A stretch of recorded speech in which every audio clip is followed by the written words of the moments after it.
the wood out in the outfield in right field. Looping Wrinkler in there for strike 2.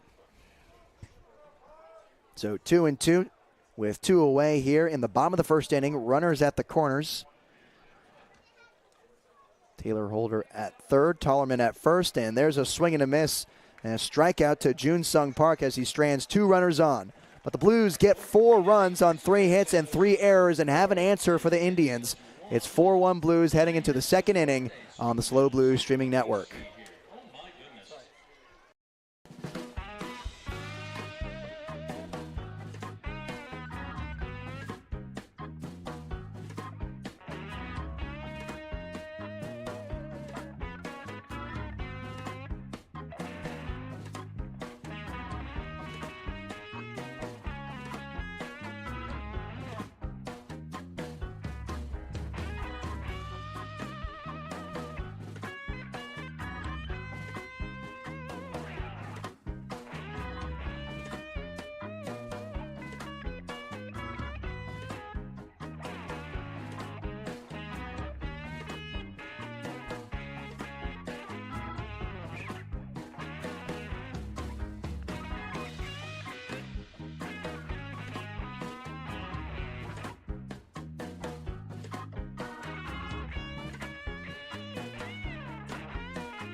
A 4-1 ball game, SLO Blues back here at Sinsheimer as we enter the second inning following a 32-minute first inning against the Santa Maria Indians. It's 8-9-1 for Santa Maria. Isaiah Hernandez, the shortstop, leading things off.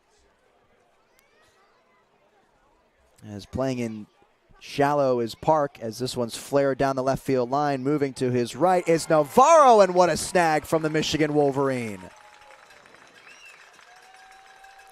Rangy play as the ball that was slicing towards the left field line, and Navarro falls to his knees and dives for that ball for a spectacular first out of the inning.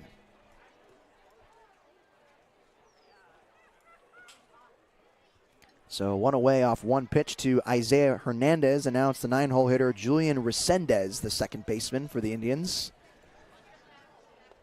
Hammond from the windup in there for strike 1. Jun Sung Park playing with his toes nearly on the infield grass.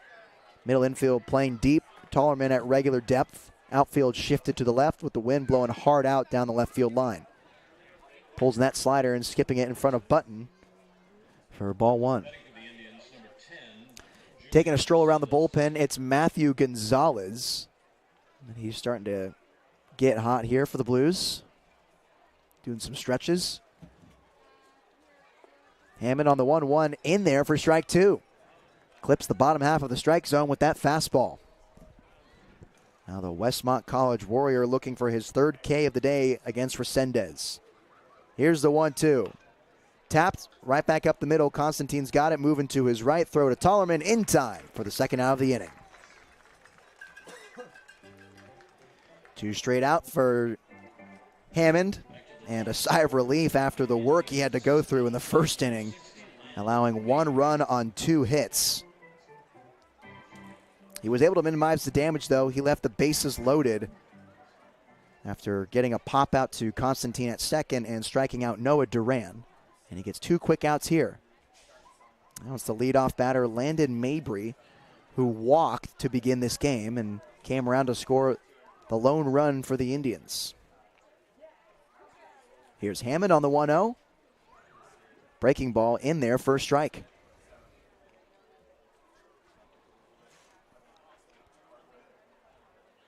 Deep sigh from Hammond. Here he comes on the windup on the 1-1 count.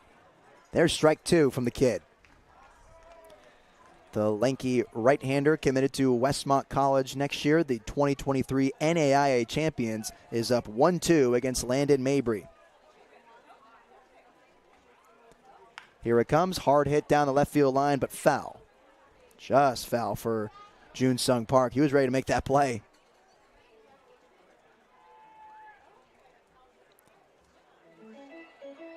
Here's some metrics from Hunter Hammond. Typically sits 84, 87 miles per hour. He topped out at 88 back on May 21st. That curveball, 72 to 74. As here it is there for strike 3. Check swing from Landon Mabry on that wicked curveball. And there's the 3rd out of the inning and the 3rd K from Hunter Hammond. 4-1 ball game, heading to the bottom of the 2nd inning. I'm Nate Mills on the Slow Blues Streaming Network.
Top of the order for San Luis Obispo after batting all the way through in the 1st inning and getting Harvell to throw 40 pitches against the Blues that resulted in 4 runs and the lead for San Luis Obispo.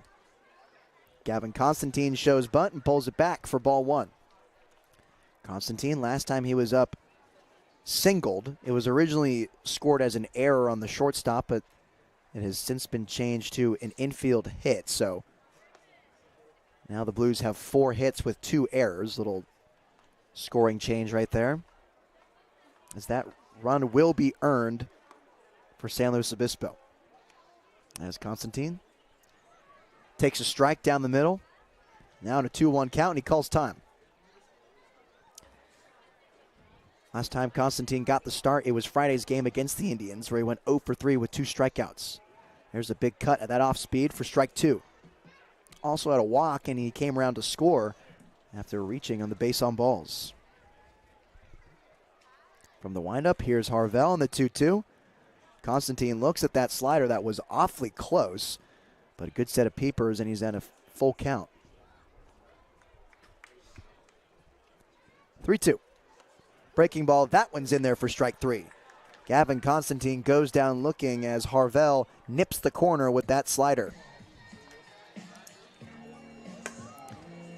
Now Bradley Navarro, who's got a stain on his pants from making a great grab out there in left field for the 2nd out of the inning. Navarro, last time he was up, he had that RBI single to bring around Gavin Constantine for the 1st run of this ball game. Good block there from Kirschenstein to corral the slider for ball 1. Navarro, a native of Huntington Beach, California, and a rising sophomore at Michigan, sends the fastball straight back for strike 1. At Huntington Beach High School, he won the Division I CIF State Championship. He also earned the 2022 Sunset All-League Academic First Team Honors. as he's down 1-2 here against Horvel. Navarro, as far as I know, the only switch hitter on the Blues, as we're still learning the guys who are coming into this roster. Nice movement on that slider, and that barely misses for ball 2.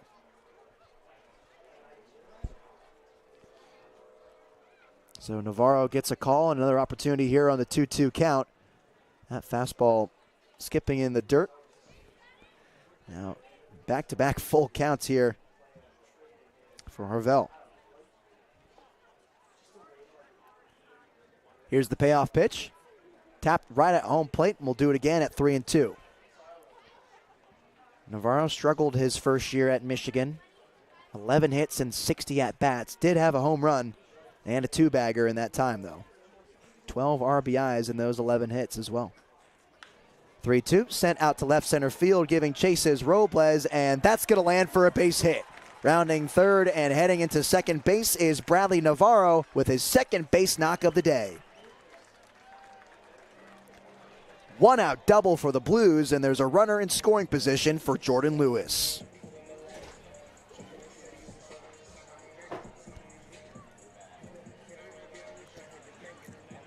Lewis singled his last time up. He was a part of those back-to-back RBI singles in the first inning that got things going for the Blues. Came around to second base on the throw and then stole third. And came in to score on a Max Lane throwing error from Resendez at second base. He rolls over that off-speed foul for strike 1. Jordan Lewis, an outfielder from Santa Clara, a rising junior and Roseville native. 0-1 is taken off for second base, or for third is Navarro, and the throw is too high. A stolen base for Bradley Navarro.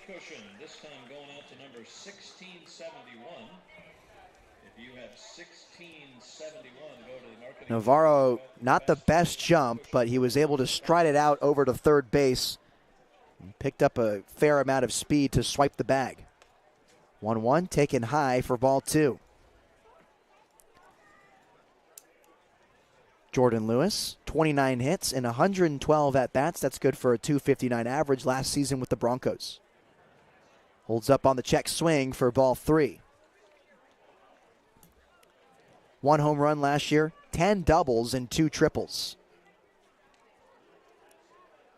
21 RBI in those 29 hits, and he takes all the way for ball 4. Runners at the corners now for Max Lane, the brainiac who reached on error back in the first inning and came around to score. Here's number 36 for St. Louis, Max Lane. 4-1 ball game as Fonseca holds on Lewis, and Lane takes strike 1. Still trying to figure out the zone as fastballs and sliders keep clipping that outer edge to the right-handed hitters, and sometimes they get called, sometimes they don't. That time it did for Max Lane as Lewis can just trot into second base with ease. I don't even think it was a defensive indifference. I think Kirshenstein just couldn't see the gray flash that was heading into second base. So now infield creeps in here with runners at second and third with 1 out as this one's popped in the air but out of play. 1 ball and 2 strikes to Max Lane.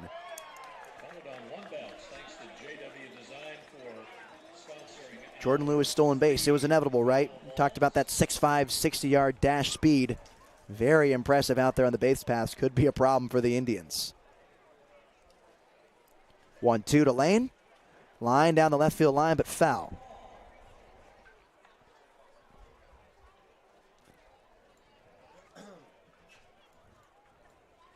Lane in high school earned Sunset League Offensive Player of the Year before coming to Cambridge, Massachusetts to play for the Crimson. He's also a team captain and won Sunset League in his junior and senior year. And here he is on the 1-2. Swings and pokes this one out of play, foul. We'll do it again at 1-2 to the DH from Harvard. 17 RBI on 25 hits last season for the Crimson. 1-2, checks his swing. And just cruising into score is Navarro. Umpire hasn't made a signal yet. I'm not sure what's going on right now.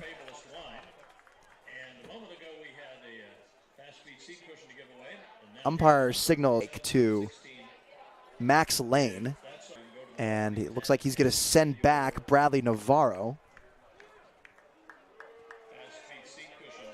As it actually looks like they're saying Navarro went around on the swing. And now the umpires are going to have a meeting. Confusing moment here as nothing was signaled from the home plate umpire. And Max Lane took off for first base because he thought it was a drop third strike. And the catcher Kirschenstein didn't move at all, so Bradley Navarro took off for home.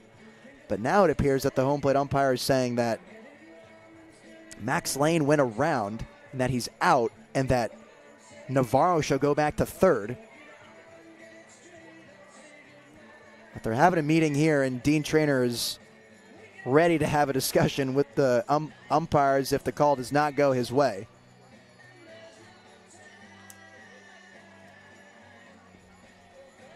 So it looks like that's how it will stand, as two different field umpires are having to explain what just happened to the two managers of these ball clubs.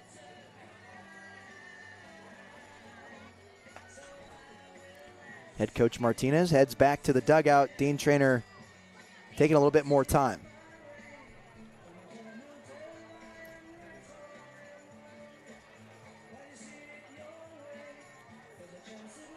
Traynor gets it. Now he takes his stroll back into the dugout as well.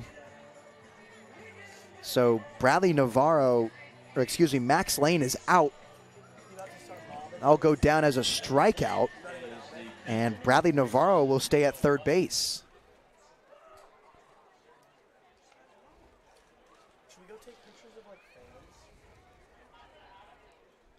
So now it's Nico Button, who struck out looking his last time up for the first out of the first inning.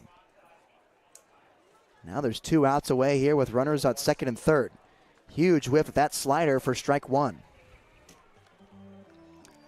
I'm still confused as to how the umpires came to this conclusion that Lane is out and Navarro stays at third.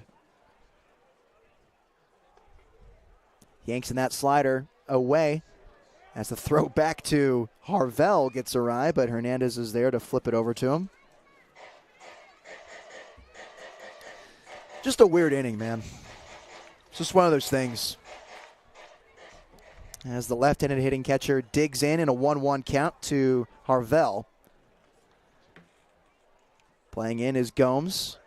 And Button takes a look at ball 2.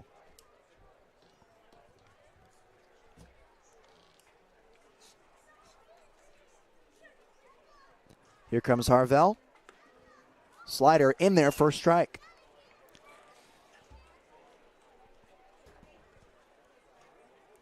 Harvell is just really trying to figure out the strike zone today as the fastball hit there. Didn't land for a strike, but that slider did. Goes right back to the same spot, and holding up on his swing is Button. And that will fill it up in a 3-2 count. Runners will not be running as there's no one at first base. The 3-2, 2 outs. Here it comes. Tapping it straight back and staying it alive in a 3-2 count is Nico Button.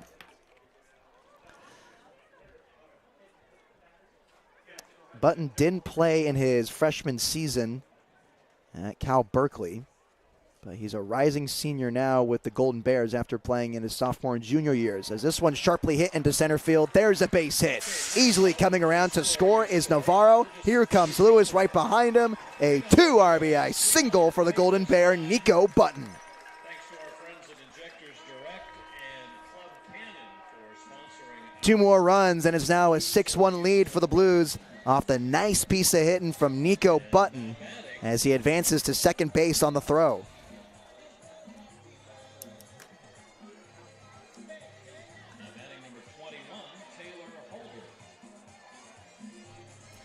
So I believe we have some confirmation on what just happened earlier in that inning on that Max Lane strikeout as Holder sends this one into center field. Robles takes 2 steps to his right, and that will retire the side. But 2 runs off a 2 RBI single from Nico Button. I'll explain what just happened in this inning. Stay tuned into the top of the 3rd inning. I'm Nate Mills on the SLO Blues Streaming Network.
Top of the 3rd here in a 6-1 ball game in favor of the SLO Blues following a 2-run rally for San Luis Obispo. 2 more runs coming in from a 2 RBI single from Nico Button that was hit at 92 miles an hour in the right center gap. Here's one in the right center gap again, but coming in on it is Holder, and he slides and makes the grab. Dropping to his knee and sliding to record the first out is the Nevada outfielder. Okay, so some confirmation on what happened on that Max Lane at bat. So it was a check swing dead ball that hit him, which is why it was a dead ball. So Lane was out, and that's why Navarro had to retreat back to 3rd base. There's lots of confusion going on there. The home plate umpire didn't make a signal until Navarro was nearly in the dugout and Lane was at 1st base. Because he thought it was a drop 3rd, and from my vantage point, it didn't look like it hit him at all. But apparently it did, and that's why it was called a dead ball, is because it hit him and he swung at it. So all makes sense here, as it's still a 6-1 ball game for San Luis Obispo. And now batting, it's Carson Gomes, who struck out swinging last time.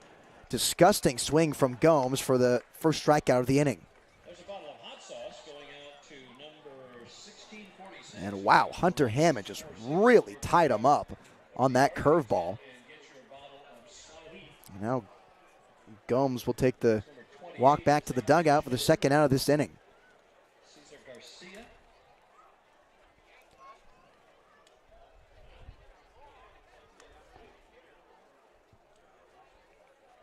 So it's Fonseca, the first baseman who had an RBI single back in the 1st inning. He was stranded at 2nd.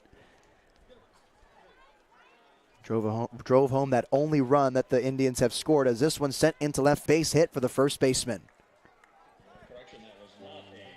Fonseca 2 for 2 on the day after some couple of hard contact.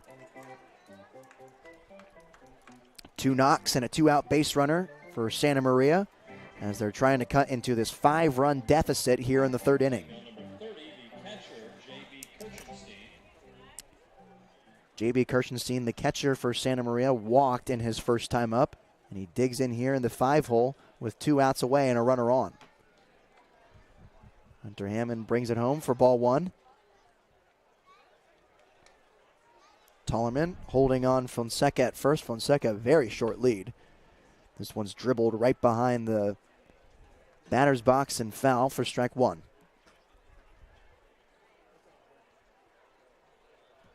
Fonseca, also a Bulldog from Allen Hancock College. Ground ball, right side, easy flip for Constantine. He'll go over to Ardois for the 3rd out of the inning. So a base hit from Esteban Fonseca, but he's stranded at first base. It's still 6-1 heading into the bottom of the 3rd. I'm Nate Mills on the Slow Blues streaming network.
Richardson, quality at every stitch.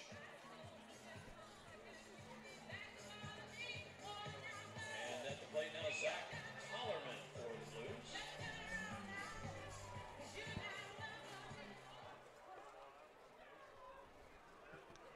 Bottom of the 3rd inning here. It's Zach Tollerman as he shoots this one right back at the middle for a base hit.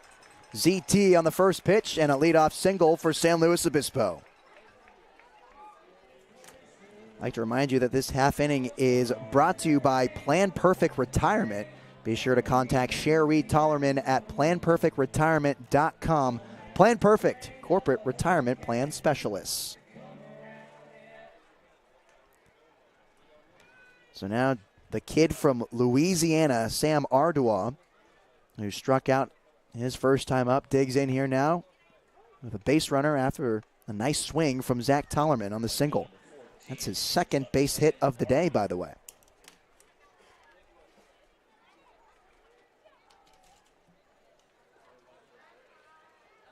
Long hold from Harvell, and now the looper in there for a strike. 0-2 to the shortstop. Ardois takes a long look at his bat before he digs in, waves it in front of his chest. Harvell comes set and out delivers. High fly ball to left field. Duran going back on it. That's going to fall over his head and hit off the wall. Zach Tollerman chugs into 3rd base, and there's a double from Sam Ardois.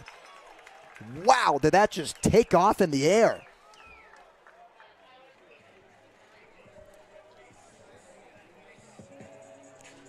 .94 miles per hour on the exit velo from Sam Ardois as he bangs the wall out and left.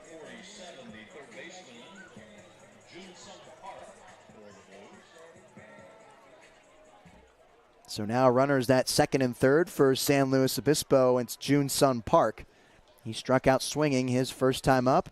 Now he has a chance here with 2 runners in scoring position to make it hurt.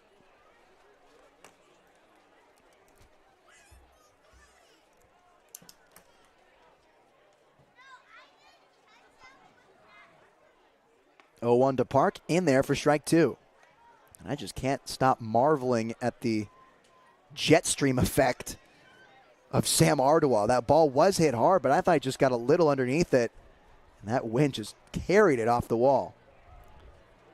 Slider gets out of the way of Harvell. And there's the first ball to Jun Sung Park.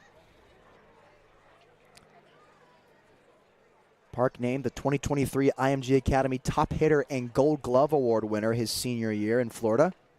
Huge cut and a swing and a miss for strike three. There's 2 strikeouts for Jun Sung Park. And the first out of this inning.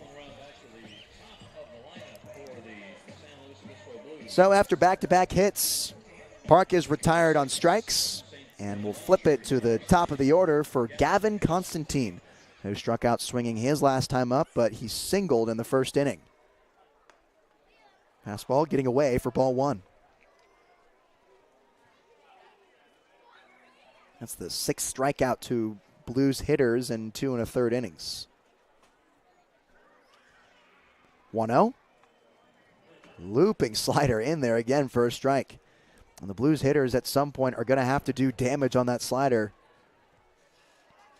If the fastball isn't going to land for a strike, Harvell's been struggling with that command as he comes in the zone here. And third base coach Regalado makes a nice play. Gets it back over to Harvell quickly for the 1-2 count to Gavin Constantine, who's 1 for 2 on the day with a run. Infield playing in with 1 out, runners at second and third. Softly hit left side. Hernandez has got it, goes to first, lets the run score. And Gavin Constantine is retired on the RBI ground out. 7-1 SLO Blues. $3 Miller Lights, $3 Fableless Line. Thanks to Injectors Direct and Club Cannon. So some soft contact from Constantine, but he gets the RBI and increases his lead by 1 more run for San Luis Obispo as Tellerman came to score, and Ardois advanced to third base. Now it's Bradley Navarro, who's 2 for 2 on the day with an RBI single and a double. Came around to score both times. Has been impressing so far in his Blues debut. Off speed, in on the hands, taken for ball 1.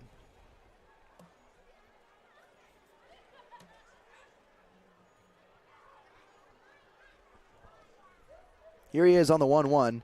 Navarro pokes it, towering into right field. Mabry is underneath it, and there's the third out of the inning. Blues get another run from the RBI ground out from Gavin Constantine. He scores Zach Tollerman, who singled.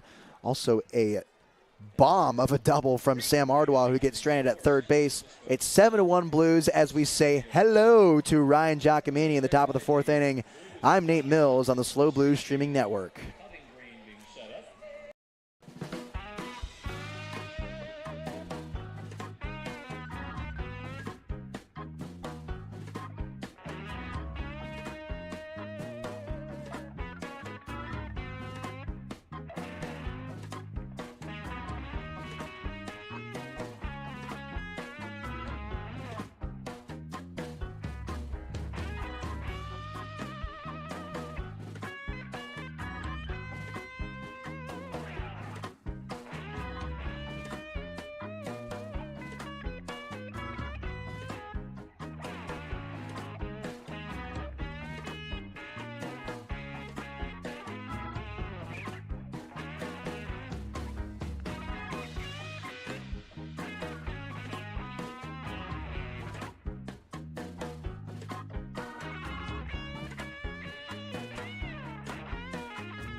Hunter Hammond's day is done as we're into the top of the fourth inning here.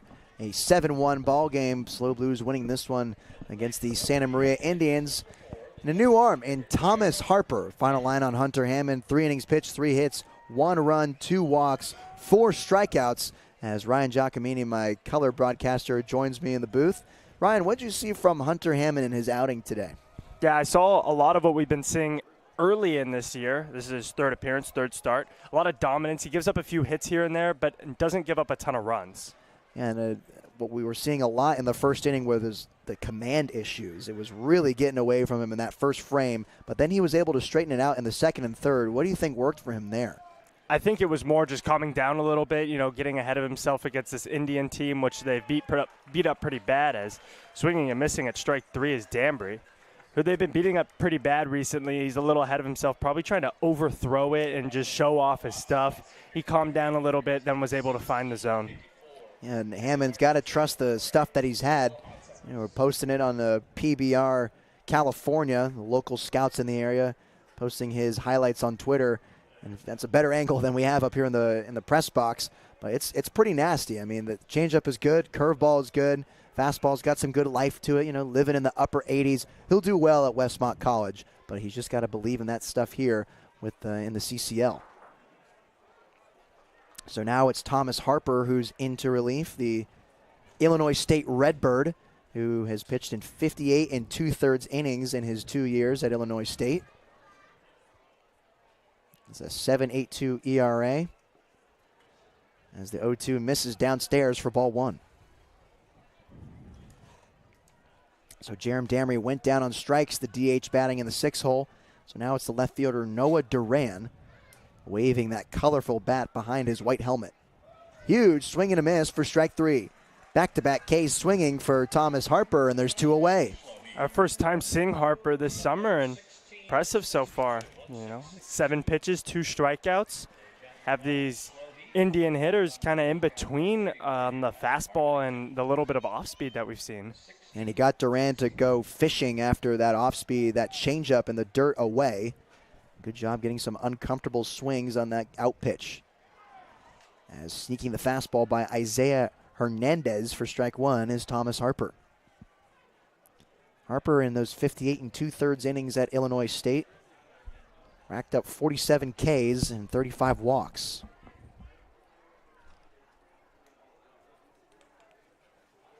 Gets back on the rubber. Stares through his glove on the 0-1. Now comes home. Softly hit left side, moving to his left and off the backhand. Ardwa can't make the play. Clanking off of his wrist and heading into second base is Hernandez, and he will be in there safely. Really tough play as Ardwa got a kind of in-between hop while he was ranging to his right. Had to make a backhand play. It just bounced up and got him on the wrist. It'll go down as a base hit and then an error to reach second. So the 4th knock of this game for the Santa Maria Indians, and it comes off a difficult play from Ardwa at shortstop. 2-out base runner. At second base, it's Isaiah Hernandez, and now Julian Resendez. The second baseman stands in there, twitching with that birch-colored bat. Holds up on the swing for ball 1. You mentioned it a little bit earlier, but a lot of different colorful bats for this team. Yeah. We just saw Hernandez with that, as you said, the what was it? The Padres City Connects? The City Connect bat. And now we have a very bright birch bat in there. See, I'm new school. I'm in my early 20s. Ryan would disagree with me. Ryan loves to call me old. But that's what I think of those colors. I think of City Connects, but our parents, someone older, would probably think of Miami Vice. Either works, as this one's tapped to the right side. Tollerman's got it, scoops it, and taps first base for the 3rd out of the inning. So stranded at second is Isaiah Hernandez after Resendez grounds to Tollerman at first. We head to the bottom of the 4th, 7-1 Blues. For Ryan Giacomini, I'm Nate Mills on the SLO Blues Streaming Network.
Bottom of the fourth inning, and now would be a good time to remind you that this inning is brought to you by Studio Design Group Architects. You can find them at sdgarchitects.com.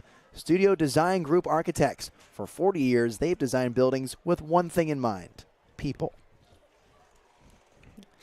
7-1 ball game. SLO Blues up against the Santa Maria Indians as Jordan Lewis leads off the bottom of the fourth for the Blues. He's 1 for 1 on the day. Came around to score twice as he taps this one to the left side, eating up Hernandez on the hop, and the throw is offline. Jordan Lewis reaches first on the infield single in his second hit of the day. Yeah, once I saw where that ball was going to be, kind of in that 5-6 hole, I knew Jordan Lewis was going to beat it out. He has insane speed going down that line, and the throw was offline anyways, but he was in there safely. Bought him that much more time that it caught an unfortunate hop on Hernandez, who had to play that one off his gut. As Max Lane takes a look at ball one. He's 0 for 2 today, reached on error in the first and came around to score one of the runs in that 4 spot, and then struck out swinging back in the second. He has Jordan Lewis at first base, as the slider almost gets away from Kirschenstein. Nice stop there. As Harvell heads back out there for his 4th inning of work. He's let up 7 runs, 9 hits, and 2 errors. Pick off the first as Lewis takes off for second. I think they got him on another balk. And that lefty move has been problematic for Harvell. He's just trying to get that thing down. And obviously the home plate umpire is seeing some illegal movement there from the left-hander, as that's the second time he's balked today.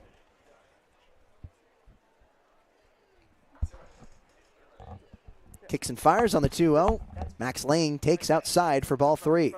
Right here. Brody's not in the box. Brody's right there, eating a hamburger. 3 straight balls to the Harvard designated hitter with a runner in scoring position and perhaps the fastest guy on the team. Chops this one. It's fair and taken off for first in time to retire Lane, and they're actually saying he's off the bag. I didn't see anything, but the Blues will take it, so that'll be another error on the Indians. Fonseca with his palm up at the infield umpire saying that, yo, man, my foot was on the bag. And from my vantage point, it certainly looked like that, but SLO will take it for sure. Now you got runners on the corners, nobody out for Nico Button, who hasn't had that many at-bats so far this season, but he has been hitting the ball very well. He's a double. He has a base hit today, a double in his first game. As the slider misses outside to the Berkeley catcher. Man, Ryan, he smoked that 2 RBI single in the second inning, 94 miles an hour off the bat. It's refreshing to hear some loud contact from the Blues. Pick to first, not in time to get Max Lane. And they're letting Ryan Harvell go out there. He will be throwing his 93rd pitch right here. 93rd pitch in 3 innings of work, as this one skied out to left field. Duran coming in on it, and he can't find it. It's going to drop right in front of him after he loses the ball in the sun. Jordan Lewis is going to come in to score for the 8th run of the ball game. Another costly error for this Indian defense. I mean, they have 4 now in this ball game. Hey, man, I've been there. I've played outfield, and when the ball eclipses the sun, it is a helpless feeling out there. But that's when you head back into the dugout and your coach chews you out. Why don't you have sunglasses? As Holder sends this one to left field, this time Duran can see that one and catches it on the hop for the first out of the inning. Really hard hit. 91 off the bat from Holder. Another one in the same exact spot. Shoots it through for a base hit. Coming around third is Max Lane, and for the kid, he's doing it all today. A returning lanky first baseman. Have a day ZT as he's 3 for 3 with another RBI single. As the manager for the Santa Maria Indians heads out there to check on his southpaw, and his day will be done. After throwing nearly 100 pitches, looks like they'll go to a new arm, and the infield's trying to figure out who it's going to be. 97 for the starter, Harville. Not often that you see a starter throw that many pitches in the CCL. Absolutely not, but a very long leash for the Indians today, as we will see a new, looks like, right-hander for Santa Maria. We'll introduce you to him when we come back on the SLO Blue.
After 97 pitches, Ryan Harville's day is done, and now it's the former Blue Johnny DeBrum into relief. His right-hander in a 9-1 ball game with 11 hits on the board for San Luis Obispo. 97 pitches through 3 1/3, an average of 9.7 pitches to record each out. As Sam Ardois will be the first man to face the new pitcher as this ball gets away and the runners move up one station each. So now 2 runners in scoring position from Sam Ardois, who crushed a double last inning.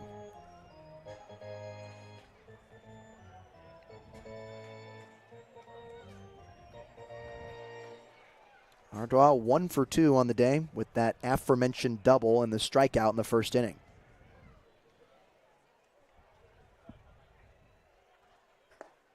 One 0 missing downstairs for ball 2. Runners at second and third, infield playing at normal depth. Outfield as well, playing neutral to the Texas shortstop from Louisiana. 2-0. Fastball missing inside, and it gets away from Kirschenstein. Trotting in to score from third base is Nico Button, and moving up to third is Zach Tollerman for the 10th run of this ball game for the Blues.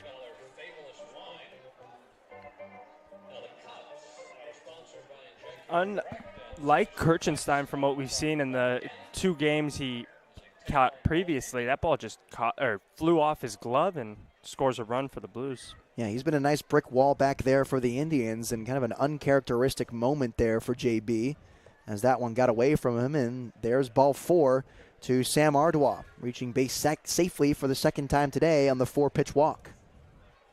After striking out, Ardois is putting together a pretty nice day at the plate. And so now the 9-hole hitter, Jun Sung Park, for the 3rd time today. After striking out 2 times swinging, gets an opportunity here with runners at the corners and 1 away. Zach Tollerman at third and Sam Ardois at first. As Park crouches in his stance, and the pick back to first is not in time. Gotta say, past couple days with Park here hitting batting practice, we've kind of been ogling at how well he's been hitting the ball. And Renee said it came off an adjustment where he was kind of just like throwing his hands out there, and now he's bringing his hands more to the pitcher, getting the barrel in the zone for longer, and hitting the ball harder. I think you mentioned it earlier, but yesterday he hit a ball off the wall all the way down the right field line, about where the in-house security service sign is out there, and it was pretty impressive. This one's crushed out to left, but it's hooking foul. And there's that power right there. He displayed it just a little out in front. Just a scorched foul ball that got everyone excited there for a second at 96 miles an hour from June Sung Park.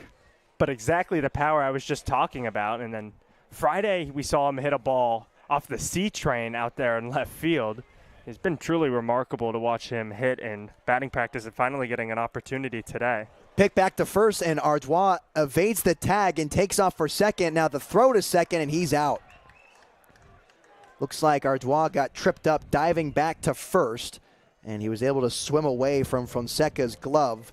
Went to take off for second, and he was out in plenty of time for Hernandez to slap it down on his fingers. A really good play by Fonseca to wait, take a peek over at Tollerman, make sure he wasn't going to come home, and then make the throw over to second. 0-2, bounces it right at home plate, and we'll do it again. No balls and 2 strikes.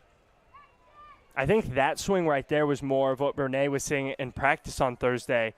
Kind of more of a stay alive swing there from Park, but he kind of just threw his hands at it rather than, getting that barrel through the zone and making loud contact.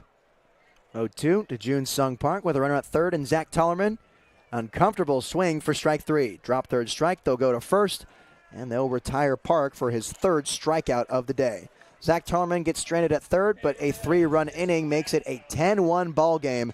We'll head to the top of the 5th. For Ryan Giacomini, I'm Nate Mills on the Slow Blues Streaming Network.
New arm for San Luis Obispo. It's John Damazonio, the right-hander from St. Mary's College, and a flamethrower for San Luis Obispo, looking to sit down 3 in a row here for the Indians.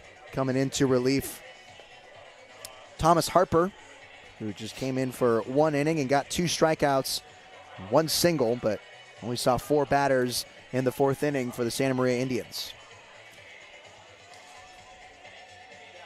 Damazonio, a WCC All-Freshman Team honoree 2 seasons ago. After graduating from Bellarmine College Prep in San Jose, California. And so he'll face the top of the order in Landon Mabry, the right fielder, who's 0 for 1 on the day. He walked back in the first and came around to score the only run for the Indians. Fastball upstairs taken for ball 1. 93 miles an hour from Damazonio. Got some heat behind that one. Easy heat as well. 1-0. In there for a strike. 91 clipping the outer half of the zone. Yeah, it looks like he pitches primarily out of the stretch, which some guys get a little less power out of the stretch. 1-1. As a sophomore this past season, he appeared in 11 games and made 1 start for the Gales. Threw over 16 innings and striked out 11 batters. Blew it by him on the fastball for strike 2. Way behind was Marbury's. Seeing a little bit of an increase in velocity from Hammond, who was the last pitcher that he saw. Yeah, Hammond living in the upper 80s, Damazonio in the lower 90s. Bit of a jump there on the 2-2. Fastball missing inside. 3 balls and 2 strikes to Mabry. And it might not sound like much of a difference going from saying 88, 89 to, 92, 93, but that couple miles an hour is a huge difference. It just means the ball's getting to the plate, half a millisecond quicker, and you're half a millisecond behind your swing.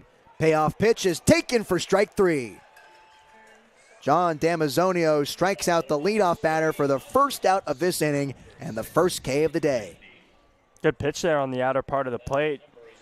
Umpire has a little bit of a wide zone, and Damazonio had noticed that from the bullpen and used it to his advantage.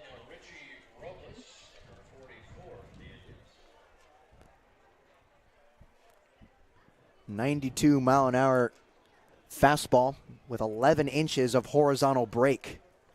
It's got a lot of run to it, too. When you have velo coming in like that and it moves that much, it's a nightmare for hitters to pick up.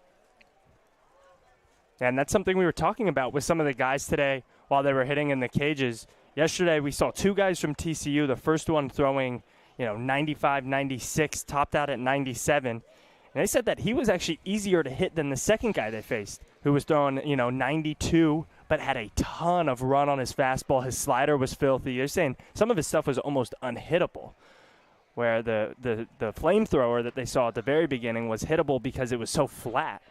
So just shows how much that movement can deceive a hitter. And Damazonio is certainly a similar archetype to the Jax Lewis we saw yesterday, the second guy in for relief, or the first guy in for relief for the Santa Barbara Foresters. He's got a less of a herky-jerky delivery, but the result's still the same with that 93 with movement. Then it looks like Tyler Stevens as blowing by the fastball to Richie Robles on the 3-1 count is Damazonio. Now the payoff pitch coming soon from the Gale.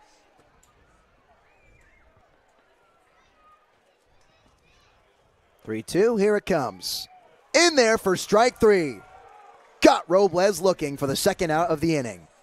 Robles thought it was ball 4. He tossed his bat over into the grass by his dugout and was ready to take all of his shin guard and arm braces off and walk his way over to first. And it's a fastball with plenty of run on it, starting middle and breaking to the outer half of the zone to the left-handed hitter. And now there's 2 outs away here for Carson Gomes. Fastball in there for a strike. Gomes, the graduate from Arroyo Grande High School and now a Bulldog from Allen Hancock College. 0-1, popped up, out of play into the Blues bullpen. 0-2 to Gomes.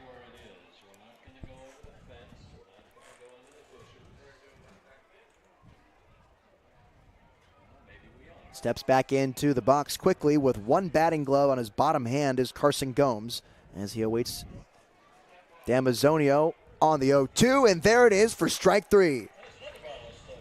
Damazonio strikes out the side as he struts back into the dugout 10-1 Blues heading into the bottom of the fifth. For Ryan Giacomini, I'm Nate Mills on the SLO Blues streaming network.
Bottom of the fifth, and it's 1-2-3 for San Luis Obispo. Gavin Constantine, Bradley Navarro, then Jordan Lewis, all facing Johnny DeBrum here with a 10-1 lead over the Santa Maria Indians.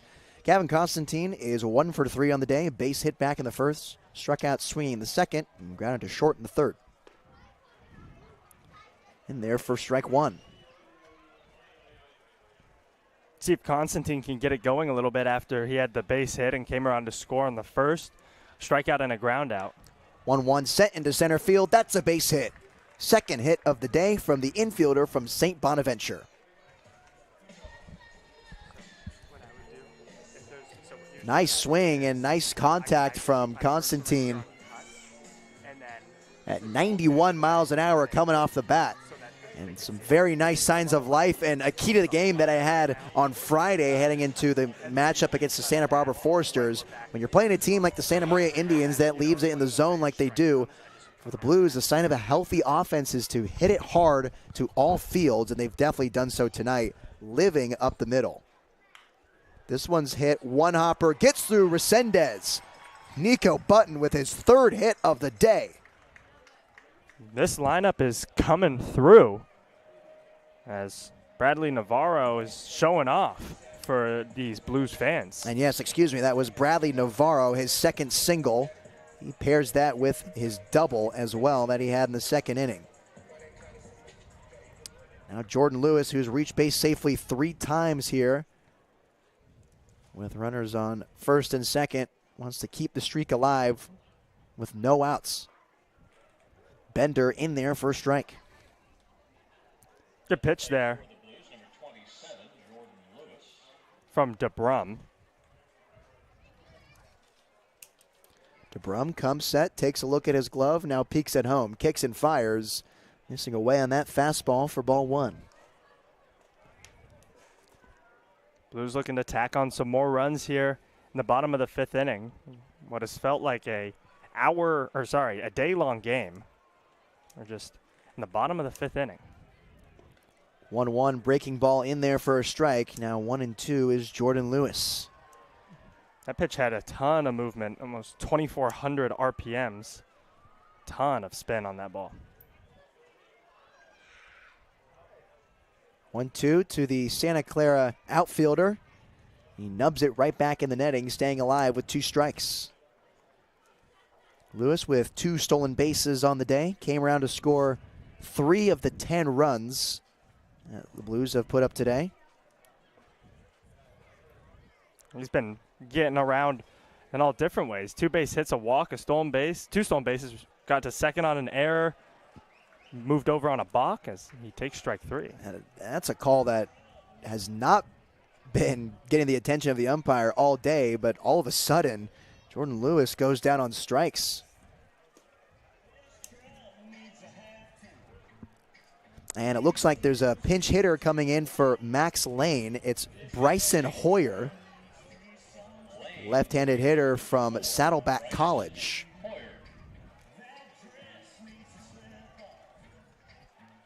So Max Lane's day is done in his first start as a Blue. He was 0 for 3 after reaching on air twice and striking out. He did come around to score both of those times he reached base. As this one gets away from Kirschenstein, and each runner will move up 90 feet. Now there's runners at second and third for Bryson Hoyer. Really good opportunity for a guy who's been sitting on the bench for the first 5 innings to come in and get a base hit, bring some more runs around. The rising sophomore from Paso Robles spent his first season of college at Saddleback down in Orange County, as he whiffs at the off speed for strike 1. Originally committed to LMU, but then he transferred to Saddleback to play that season. He was in LMU in the fall and then played spring with the Bobcats. 1-1 just missing outside for ball 2. And if I'm DeBrum, I'm pretty upset that that's not called a strike. That's been a strike all day long. Maybe it's just kind of the weird sidearm herky-jerky release, and it's throwing the umpire off, but that should have been a strike. 2-1 fisted straight back for strike 2 on Bryson Hoyer. Hoyer last season in his first collegiate year went 20 for 104. He had 4 home runs at Saddleback. 2 doubles and 11 RBIs. 2-2 hit to the right side, and on the diving stop is Fonseca. He races Hoyer to first, and they both collapse, but he beats Bryson for the second out of the inning. Coming around to score is Gavin Constantine on the RBI groundout. That was a really weird play. Fonseca fielded the ball and then kind of like froze, as if he was going to come home with it, even though he had to, range all the way over. I mean, Constantine pretty much had already touched the plate before he picked up the ball, and then now it was a foot race over to first base, and him and Hoyer got caught up after the bag. Yeah, and I couldn't tell if Fonseca was like trying to regain his footing or his balance, or if he was thinking about where to go with the ball. But certainly a weird moment here on the RBI groundout from Bryson Hoyer, who just rolled off the bench to pinch hit for Max Lane. So now 2 away here, and a runner at third for Nico Button. He's seen the ball real well today. 1-0 missing outside, and moving 2-0 to the count is the Berkeley catcher. Button was someone I was really impressed with after we saw his debut on the second. Guy went 2 for 5, reached 4 times safely, twice on an error. Missing inside on the fastball and holding up at third base is Bradley Navarro with an 11-1 lead. Yeah, he reached twice on an error, had a double, a base hit, stole a bag. He was getting on in any way he possibly could, and even his out was a hard-hit ground ball. It was just right at the second baseman. Button's been really impressive so far, and there's a lot of catchers on this squad, so maybe putting himself on the top of Dean Trainor's list of catchers to start. 3-0 to Nico. Swung on and fouled right at home plate. Yeah, and that's going to have to be a interesting competition with all the backstops that the Blues have. May the best man win, and I think what the Blues want to see the most of anything is how much damage they can do at the plate, how hard they can hit the ball, and right now Nico Button's making a pretty good case for himself today. On the 3-1, missing in the dirt, and there's ball 4.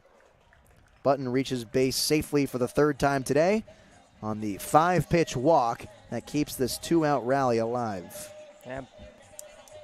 To go more into how impressive Button has been, he's reached base safely now 7 of the 9 times he's came to the plate. Quite impressive. 2 of those times were on errors, but it means he's still putting the ball in play, making it hard for the defense to get him out. And again, he gets a walk, and now you have the powerful Taylor Holder in the box.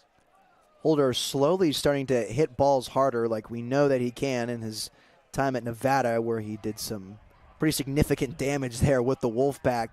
14 home runs, 11 doubles, and 3 triples for a 663 slugging and 166 at-bats. Jesus. He wants to get back to that form here. He's struggled to do so far.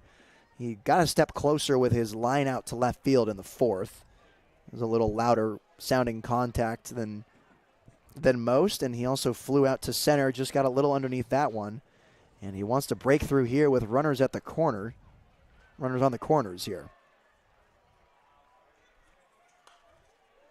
Holder spoils it up and out of play. There's strike 1.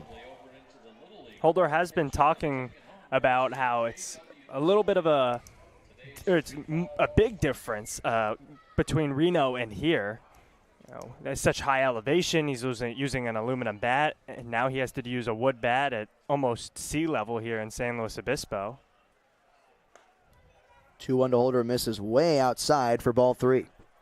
Just some adjustments he has to get used to and find the power that, like you said, we know he has. That line out was smoked, and he's done a pretty good job working around it by getting on base. He was hit in the first, and in his second game, we saw him get a couple of base hits as well. DeBrum comes home on the 3-1, in there for strike 2. Another questionable call from the home plate umpire as Taylor Holder has to walk back to the batter's box. It's been a interesting zone all day long. Something we see in the CCL is that zones are usually kind of bigger, but they're usually consistent. This one's been a little inconsistent today. Taking off for second was Button, and there's a walk to Taylor Holder. Another 2-out base runner, and now it's loaded up for Zach Tollerman, who's a perfect 3 for 3 on the day with 2 RBIs. Exactly the guy you want at the plate with the bases loaded. He has been hitting the ball really well today, and even in his debut on Friday, he had 2 hits as well and an RBI. Feeling himself after hitting the portal after spending 1 season at UC Riverside. Wants to try to find a new place to call home. As that off-speed's in there for strike 1. Blues this game have scored in every inning. Indians scored in the first to start things off, and they've been quiet ever since. Tollerman sends this one straight back into the netting for strike 2. I mean, the Blues are just continuing to get hit after hit after hit. Tollerman the whole team, the 4th time through their order, and it's just the 5th inning. Deliberately comes set, now sidewinds it home, and he hits Tollerman in the back of the knee. That's not a delivery we typically see from DeBrum. He intentionally tried to go sidewinder there, and it did not work out for him as it plunked Tollerman in the lower leg. Tollerman now reached base safely 4 out of the 4 times he's come to the plate. Been really productive. We saw Chris Johnson early in the season get 6 straight starts, and he was a pretty solid bat up there. Finished that 6-game campaign a little over 200 on his batting average. Was also a good glove, and now Tollerman's getting it done. So now it's Sam Ardois. He walked his last time up. He was thrown out on the base paths for the second out of the 4th inning.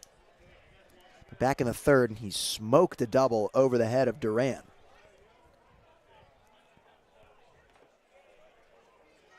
(1-0) to him. In there for a strike. Breaking pitch to Sam Ardois. And now he's 1-1. Ranked as the number 2 shortstop in the state of Louisiana by perfect game, which weighs a lot, as I mentioned earlier. The state of Louisiana on the rise for high school baseball talent. And as I said, you typically think of Georgia, Florida, California, Texas. But now states like Louisiana and North Carolina are starting to make names for themselves here, even Tennessee. So an impressive feat for the Texas shortstop. 2-1, has to roll out of the way of that fastball. 3-1 now. Also played in the Future Stars main event and earned American Press All-Southwest Big School honors. He wags his maple bat above his head, and he takes all the way for ball 4. Slowly tosses the bat into the on-deck circle as Nico Button strolls into home and comes across as the 13th runner of this game for the Blues. Now we get to see what Jun Sung Park can do. His 3 strikeouts today. But we've seen some really good contact, especially in that last at-bat when he barreled a ball down the first baseline that just hooked foul. Yeah, that kind of caught the attention of everyone. The 96-mile-an-hour hooking ball down the left field line. See if he can straighten that out here with the bases juiced and 2 away. A 12-run lead for San Luis Obispo. Yeah, I'm sure he'd like to hit a ball 96 miles an hour anywhere in the field and hopefully get a couple RBIs. Hits this one left side through for a base hit. That's going to bring in Tollerman, and here comes another run in safely for the Blues. 2 RBI single for Jun Sung Park in his first hit as a Blue. That's the type of hitting that we've seen from Park. Finally gets one in play and gets a pair of RBIs. Got to give him some confidence. Yeah, and some more loud contact from the kid, a 93-mile-an-hour base hit through the 5-5 hole. Makes this a 15-1 ball game. He's just missing outside on that slider to Gavin Constantine, who led off this inning with a single. It's been tough for DeBrum. He's just kind of lost his control. 2 walks, a hit by pitch, and then another walk before the base hit by Park.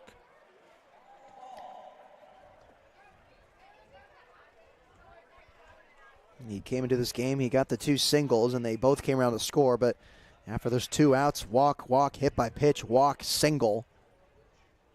And 5 runs later, finds himself working against Gavin Constantine. Slider missing inside. 2-1 to the St. Bonaventure Bonnie.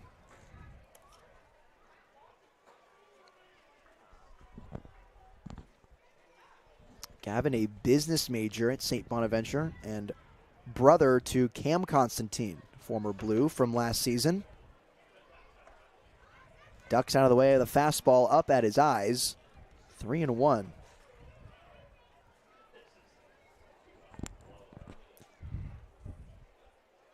Two outs, 2 runners on. 15-1 slow Blues here at a beautiful day at Sinsheimer. Skipping in the dirt, there's ball 4. Gavin Constantine gets 2 plate appearances this inning, and he reaches safely on both of them. And now we're going our 5th time through the order in the 5th inning. Yeah, I got no gaps in my scoring book here. Yeah, me neither. It's going to get really wild in these later innings when I run out of room. Hey, that's why they have the extra squares on the back end, right? Hopefully I don't need more than 15 rows. As the manager for the Santa Maria Indians gingerly walks out to the mound. Knocks it over with Johnny DeBrum. He takes the ball from him, and his day is over. So a new pitcher for the Santa Maria Indians. We will return on the Slow Blues streaming network to tell you who it is. Stay with us in this 15-1 ball game.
New pitcher for Santa Maria, it's Andy Morales in to relieve Johnny DeBrum, the former Blue.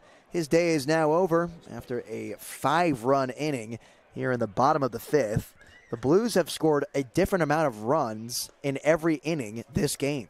I wonder if it's intentional. You think they'll stop here and then maybe put up 6 the next inning? Well, with how it's looking, 4-2-1-3-5, maybe they'll put up 8 in the next inning and then 6 and then 7. Just kind of throw it around so it's not an exact order. Almost enough spaces up there to make a phone number on accident. Fouling this one out of play is Bradley Navarro, his second time up this inning. He singled earlier in the 5th, and he came around to score. I think that was 30 minutes ago. I'm joking, not actually, but it feels like it was a really long time ago. You know, I really bought it, though. I mean, you sold it well. I would not doubt it if it was. No. We're about 2 hours into this ball game, and we are just over halfway done. Hey, more time for mimosas, right? Yeah, it's a great time here at the ballpark. My goodness. 2-1 to Navarro, and a big swing and a miss for strike 2. And honestly, as a fan, especially here at the ballpark, how can you be upset with how long this game is taking? It's a beautiful day. We're still sitting in the high 60s. It's sunny, not a ton of wind. Just getting some rays out here. There's a lot of worse places you could be, honestly. Absolutely there is. I mean, I personally always love a good day at the ballpark, and especially when the home team is winning. You can chill out there on the grass, too. I'm sure that feels real nice and cool for these fans. 3-2, hit on the right side. Moving to his left is Resendez for over to first in time. Bases left loaded, but a 5-run inning for the SLO Blues will head to the top of the 6th inning. 15-1 San Luis Obispo. For Ryan Giacomini, I'm Nate Mills on the SLO Blues streaming network.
Damazanio. Ethan Royal.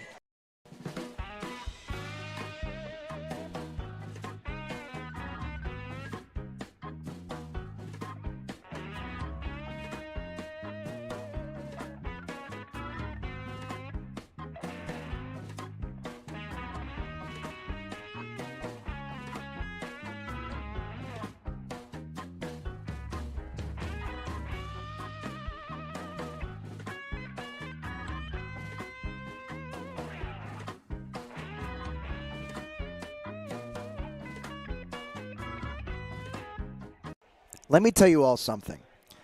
When you come to Sinsheimer, you just never know what you're going to see. And we just had the tennis ball toss, one of our many festivities we have here in between innings, where fans are able to rent a tennis ball for $1 each, or you can get them with a program, a $3 program for $5. You can get 2 tennis balls. It's a little bundle deal. And in between this past inning, we set up a white bucket behind home plate, and the fans from their seats have to throw the tennis ball into the bucket. And if they land it inside the bucket, they get season tickets for the rest of the year, the rest of this summer. As strike 3 called, the first pitcher Tyler Stevens sees, the first batter Tyler Stevens sees, he sits down Esteban Fonseca for the first out of the inning. And if you don't make it in the bucket, you're the closest ball to land near the bucket, you get free tickets the next game. We have already seen someone this season land it in the bucket, and I'd broadcasted for the Blues last year as well, and we only saw that one time, as this one's tapped to the left side. Ardois to his left on the backhand throw to first in time. 2 outs right away from Tyler Stevens. So I saw it once in about 40-ish games last season. Ryan, we just saw it twice within the matter of 8 seconds. In the same game. And yeah. we, like you mentioned, we saw one earlier this season. We're 10 games into the season, and we've seen 3 get made. 2 in one game is crazy. I just love howling like a monkey whenever I see the ball go in there. We just sound like a bunch of bros in between innings, just screaming at the tennis balls. There's 7 of us up here, and we're so locked in between the 5th and the 6th inning. We're all waiting for one to go in or get close. Oh! So much testosterone happening in the press box. It's actually overwhelming. 2-1 to Jerem Damry. He's 0 for 2 on the day as he faces Tyler Stevens.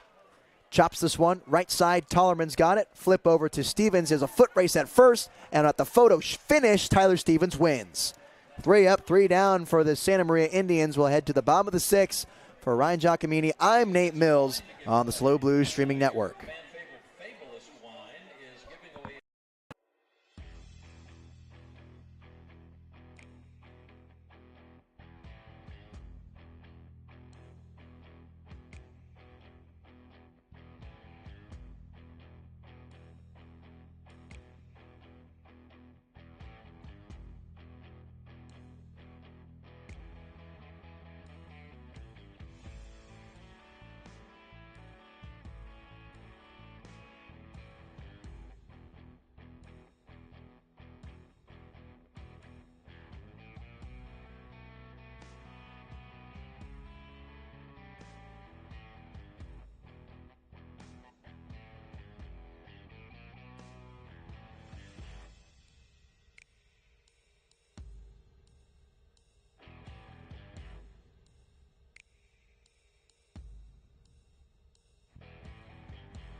Bottom of the 6th inning, I'd like to remind you that Richardson is the official hat of the CCL.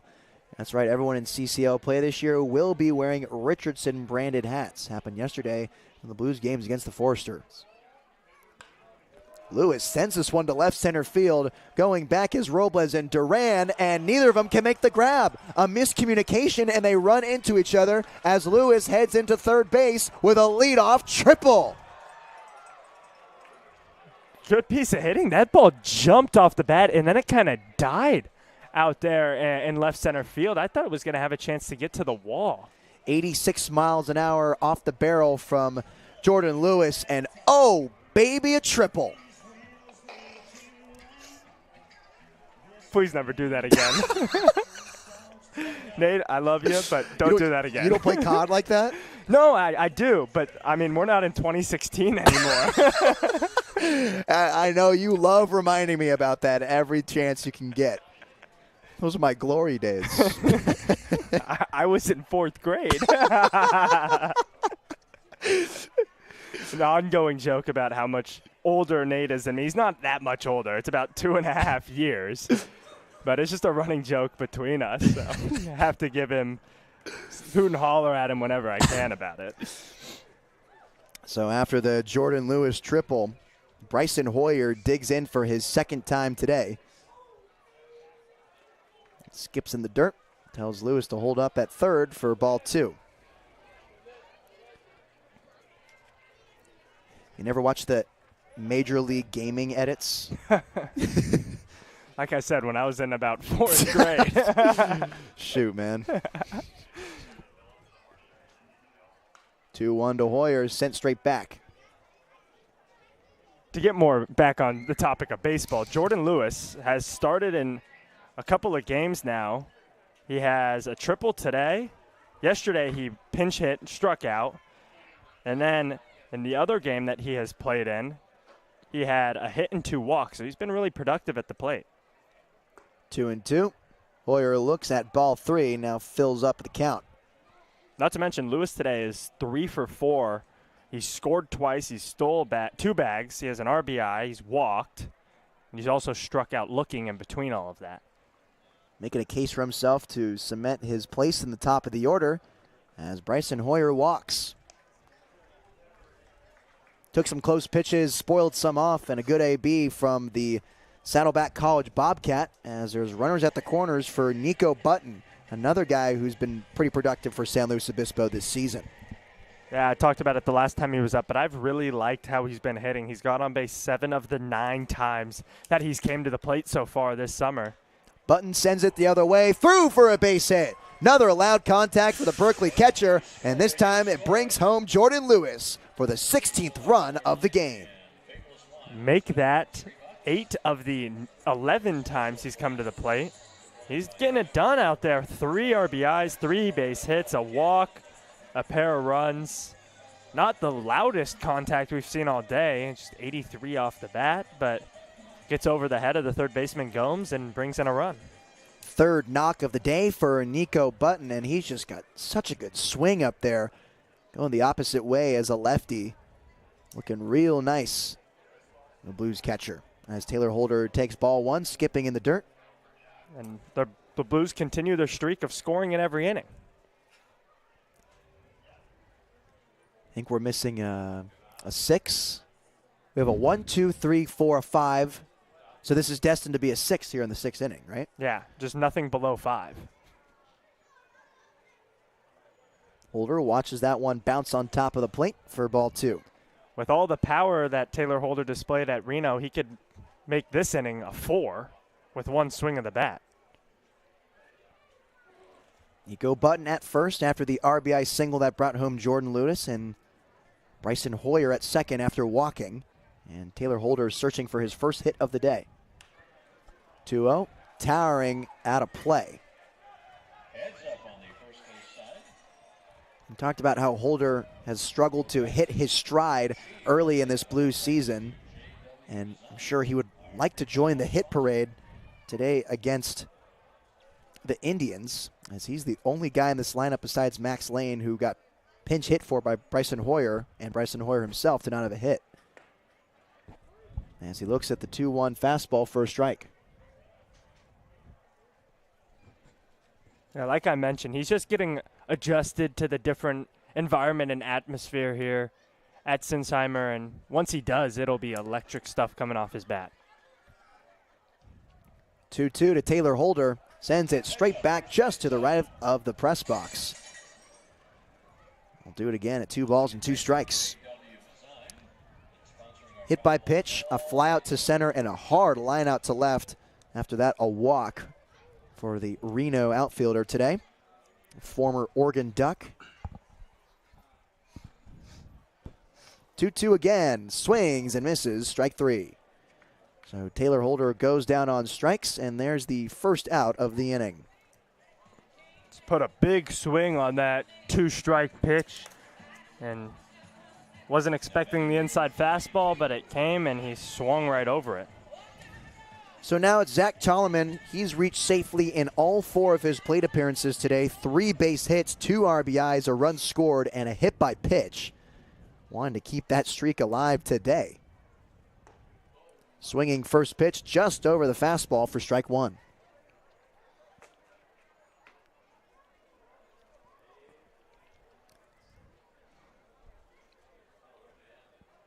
Tolliman bending at the knees on the 0-1. Watch this one skip away from Kirschenstein, and the runners don't move.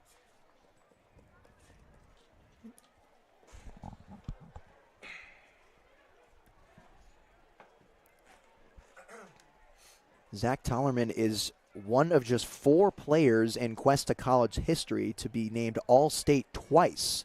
And he led the team with a .367 batting average and a .500 on-base percentage his second year with the Cougars. It's good enough to earn him a spot at UC Riverside, where he spent last season and has since entered the portal. He's been showing off why he was named All-State twice today with those 3 hits. Starting to get some looks from the likes of Murray State, Southern Illinois, San Jose State. And he takes a look at the 1-2. Evens up at 2 balls and 2 strikes. And the way he's been playing this summer, wouldn't be surprised if he was getting more phone calls heading into July. Yeah, his 3rd summer here with the Blues, and this might be the most important of them all now that he's in the portal. 2-2 to Tolliman, missing downstairs for ball 3.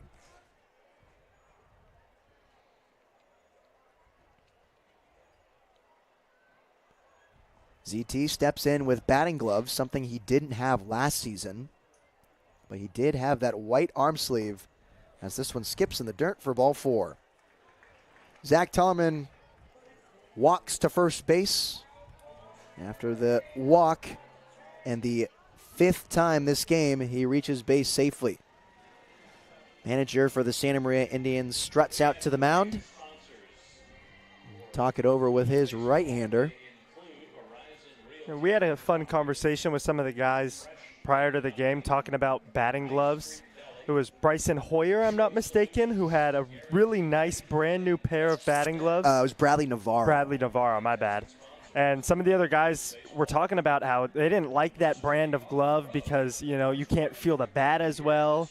But you were saying they don't rip as easily? They don't rip at all, man. So as there's a new pitcher coming in for the Santa Maria Indians, we'll stay with you here. I'll just say the name. They're Bruce Bolt batting gloves, and if you're around the baseball world, if you have a son or a relative, or if you are still playing baseball currently, it's hard to avoid the lightning bolt on the batting gloves, the arm sleeves, now even the baseball pants and the hats and the shirts. It's a brand that's just like exploded onto the scene, and the way they make their gloves, it's way thicker than other batting gloves. I think it's like a different kind of leather, but they're almost like rip-proof. And I was talking over it with some players in the batting cage before the game, and the biggest hater for Bruce Bolts and Owen Estabrook was chirping me about wearing them. He goes, I rip through them all the time. I'm like, there is no possible way you can rip through the Bruce Bolts. There's like 2 layers of leather on them. Yeah, he was wearing some beat-up Rawlings gloves over there, too. But some people like that. Like, some people like the thin. They like to feel the bat. I mean, that was kind of me when I played as well, because there was a there's a thing called lizard skin, and that's like the tape that you put around your wood bat. You can put it around your metal bat too, and I always liked the thin one so I could feel the barrel, but I would still wear the thicker batting gloves. I don't know. Baseball players are bizarre, and I'm weirder than all of them, which is why I'm here now. But teach their own with the batting gloves, right? So, I mean, a lot of guys are liking Adidas. I mean, there's a plethora of brands out there that hitters will indulge in, and it all depends on what their school is sponsored by as well. New arm for the Santa Maria Indians, and it's the best name you've ever heard in your entire life. This guy's name is Bobby Bangs. Into relief, Andy Morales here in the 6th inning for the Santa Maria Indians. I was kind of upset when I found out Bobby Bangs doesn't hit. Yeah, as an announcer, I would love to say, and Bobby bangs that one into the left center field gap. There's just so many avenues you can go with that name if you're a hitter. It's still epic nonetheless. I just got to make that clear. Especially for a baseball name. It's almost like one of my favorite names in the MLB right now is Cutter Crawford. Like, that's the most baseball name ever. And, and to add on to it, the Red Sox pitcher has a filthy cutter. There you go. So maybe Bobby Bangs is going to come with a banging fastball. We'll see here from the windup to Sam Ardoin as the slider is taken for ball one, or strike one, excuse me.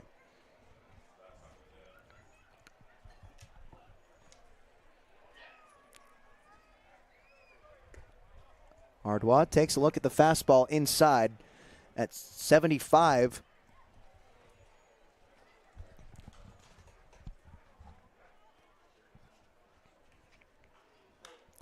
Skies this one. Shallow right field. Coming in on it is Mabry, and calling him off is Resendez, and he can't catch it. Tollerman jogs into second base, and he just concedes the out. Just trying to get out of this inning off the bloop single from Sam Ardoin. Lots of miscommunication out there in the outfield for the Santa Maria Indians. I think that should have been Mayberry's ball, but Resendez looks like he was calling him off, and it just dropped in between no man's land, and Tollerman just two-stepped it into second base just for the second out of the inning. This one skips away from Kirschenstein as Ardoin moonwalks into second base on the pass ball. So, unfortunately for Ardoin, that'll go as a fielder's choice because Tollerman wasn't able to get into second base safely. That's right. Instead of a hit. This one missing downstairs for ball two to Jun-Soon Park, who got his first base hit last time he was up in the fifth inning at 2 RBI single. Huge cut at that fastball, now 2-1 to the right-hander from Michigan. And it was an electric base hit, too. As, like you mentioned, his first of the year. It was a 2 RBI single, and he roped it through that gap as he takes that one up high. Leaving that one all the way out of the hand. Looked like it was going to be a ball. Now it's a 3-1 count to Jun-Sung Park. Slider in there for a strike. And don't blame him for not swinging at that one. That's just not a pitch you want to deal with in a 3-1 count. Not at all. 3-1, you're sitting looking for your pitch, and slider outside is not the pitch. Another pitch outside, and he tosses the bat with two hands towards the dugout on the walk. That keeps this inning alive. So now we'll flip it to the top of the order to Gavin Constantine. He's 2 for 4 on the day. 2 base knocks, came around to score both of those times, also has a walk. Went around on his swing, strike one.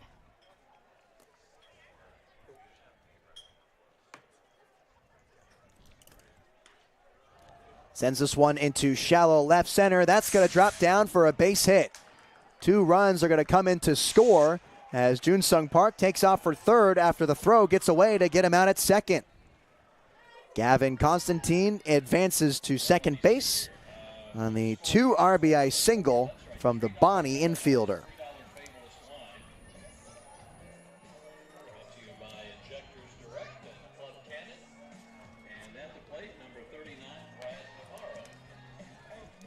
So after the 2 RBI base hit for Constantine, it's Bradley Navarro, who is 3 for 5 on the day with a double back in the second inning. 3 runs scored and an RBI. 2 runs away from getting that next number. We are. Just late on that fastball is Bradley Navarro in this 19-1 ball game at the bottom of the 6th. Still have to enter the final third of this game. The biggest reason, I mean, the Blues have been putting bat on barrel. This one towering in the infield, and squeezing it is Hernandez for the third out of the inning. So the Blues don't get 6 runs, they get 4, and they end the streak of getting a different run every inning. It's a 19-1 ball game heading into the top of the 7th. For Ryan Giacomini, I'm Nate Mills on the SLO Blues Streaming Network.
Bottom of the order for the Santa Maria Indians after another 4 spot from the SLO Blues as we enter the top of the 7th inning in a 19-1 game in favor of San Luis Obispo, as this one set up the middle over the head of Stevens. Trying to get it on the roll is Ardo, but he can't corral it, and there's a leadoff single for Noah Duran on the first pitch he sees.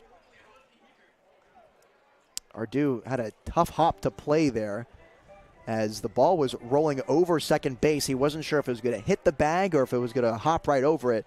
Not only did it hop over it, but it took a weird spin off a rock or something that must have been in front of the base.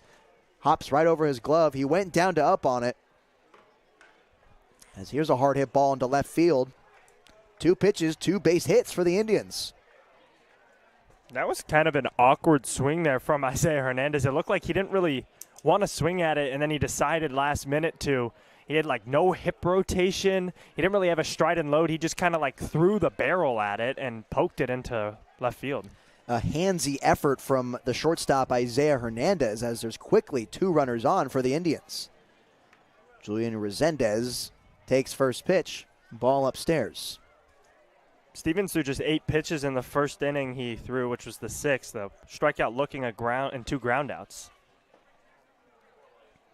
And he returns back out here for a 2nd inning of work as another arm gets loose in the Indians bullpen.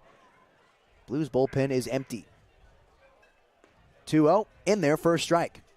Tough call to Resendez, but it's in there and a 2-1 count.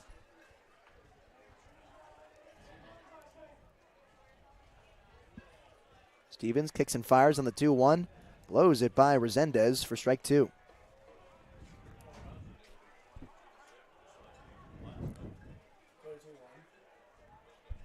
Stevens looking for his 2nd K of the day. Here's the looping breaker, and fighting it off is Resendez, hanging alive with 2 balls and 2 strikes.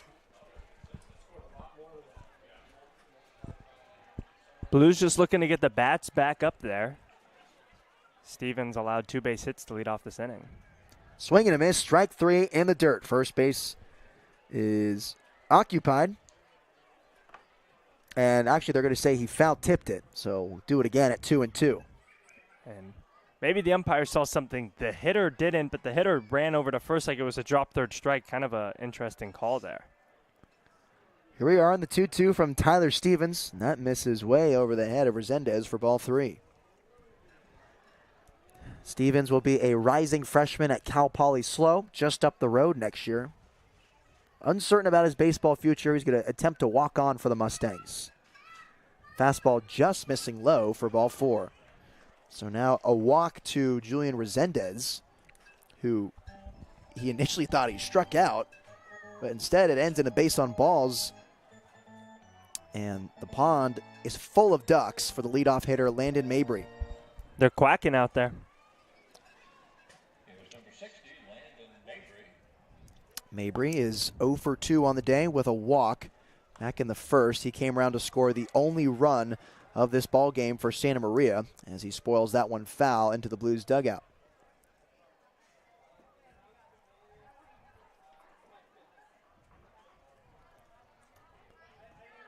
Stevens on the looping off speed in there, first strike. 0-2 to leadoff hitter in Mabry. The former Max Preps Player of the Year at SLO High School, his junior and senior season, comes home on the 0-2.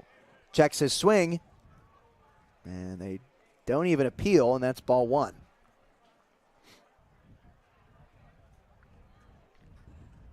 Oven mitt in the back pocket for Landon Mabry as he gets ready for the 1-2 and shoots it right back, and it hit the home plate umpire as well as Nico Button. Ouch.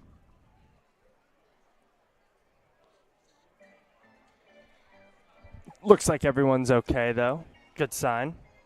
We actually had the umpire who was umping the game between the Indians and the Blues on Friday, who took a spill and had to leave the game with a dislocated shoulder. He was up here earlier, and we were talking to him about it. He said it still hurts, but he's dealing with the pain, and he'll eventually go see a doctor.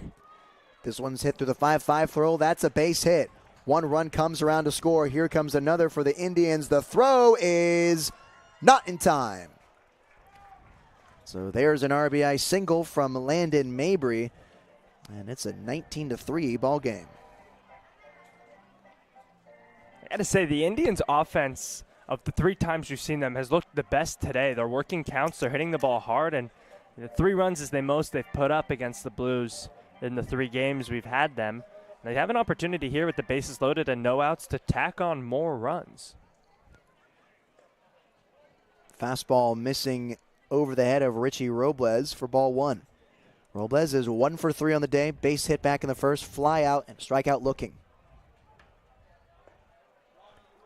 As a flock of birds fly over home plate and cast their shadows, Stevens throws that fastball for a strike. 1-1 to Robles. Yeah, their shadows were like perfectly between the pitcher and the batter. I don't think I've ever seen anything like that. The sun was just kind of in the exact spot to put it right in the path from the pitcher in Stevens' arm to Nico Button. Tapper to Tollerman, and it's a fair ball, and it goes underneath his glove. Rounding first is Richie Robles as 1 run scores, and another base runner stops at third base. Back-to-back RBI singles for the Indians.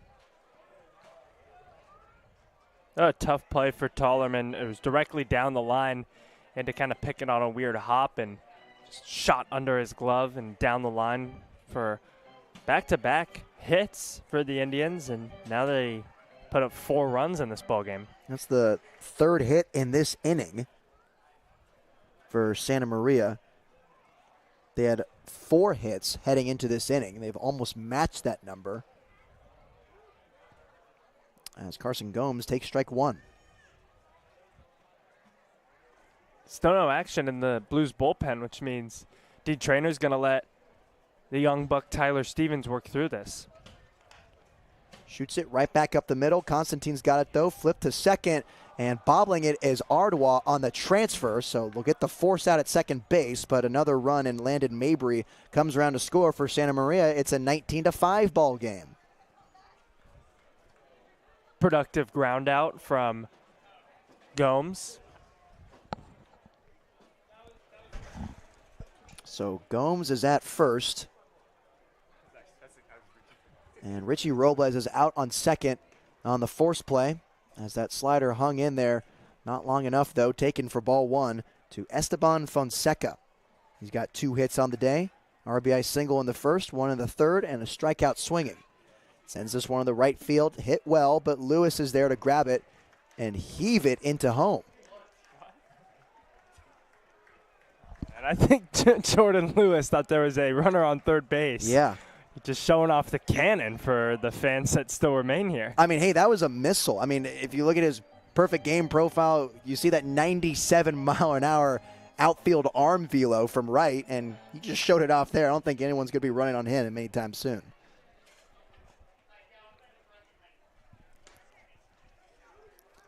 Strike 1 to J.B. Kirschenstein. As there now is another arm getting loose in the Blues bullpen, it's Omar Reynoso. Kirschenstein takes a look at strike 2. One strike away from getting out of this inning. Fans here yelling hot sauce. They want that Bon Temps Creole Cafe hot sauce. 0-2, uncomfortable swing for strike 3. So Tyler Stevens lets up a 4 spot in the top of the 7th inning. We'll head into the bottom, 19-5, SLO Blues. It's time to stretch. For Ryan Giacomini, I'm Nate Mills on the SLO Blues Streaming Network.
Bottom of the 7th, and now it's a good time to remind you that this half inning is brought to you by Studio Design Group Architects. You can find them at sdgarchitects.com.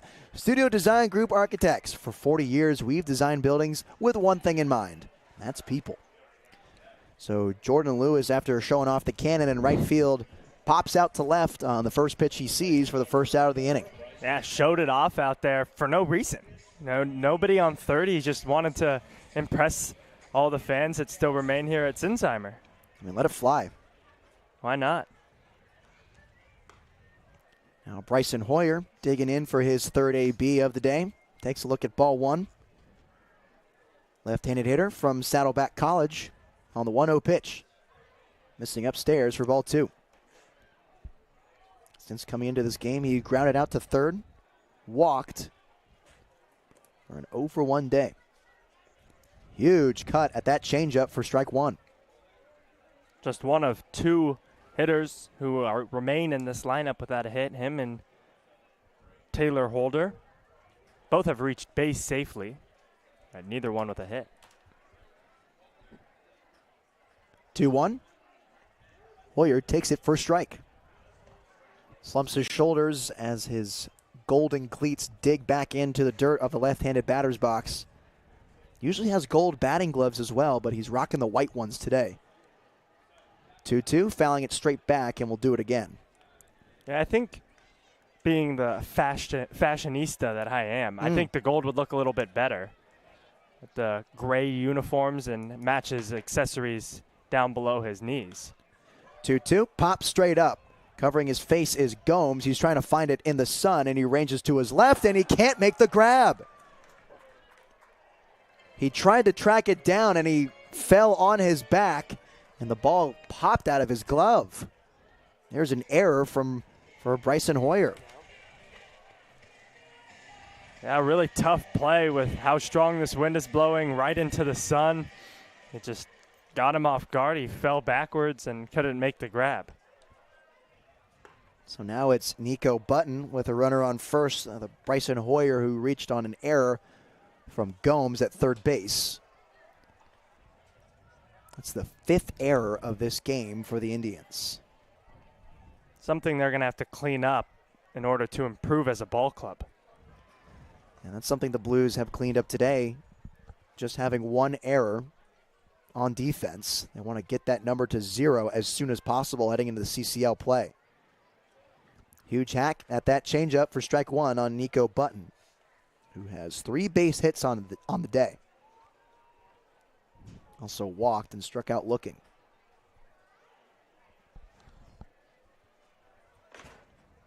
Two-one to Button. Missing upstairs right near the letters. That's 3-1 to Nico.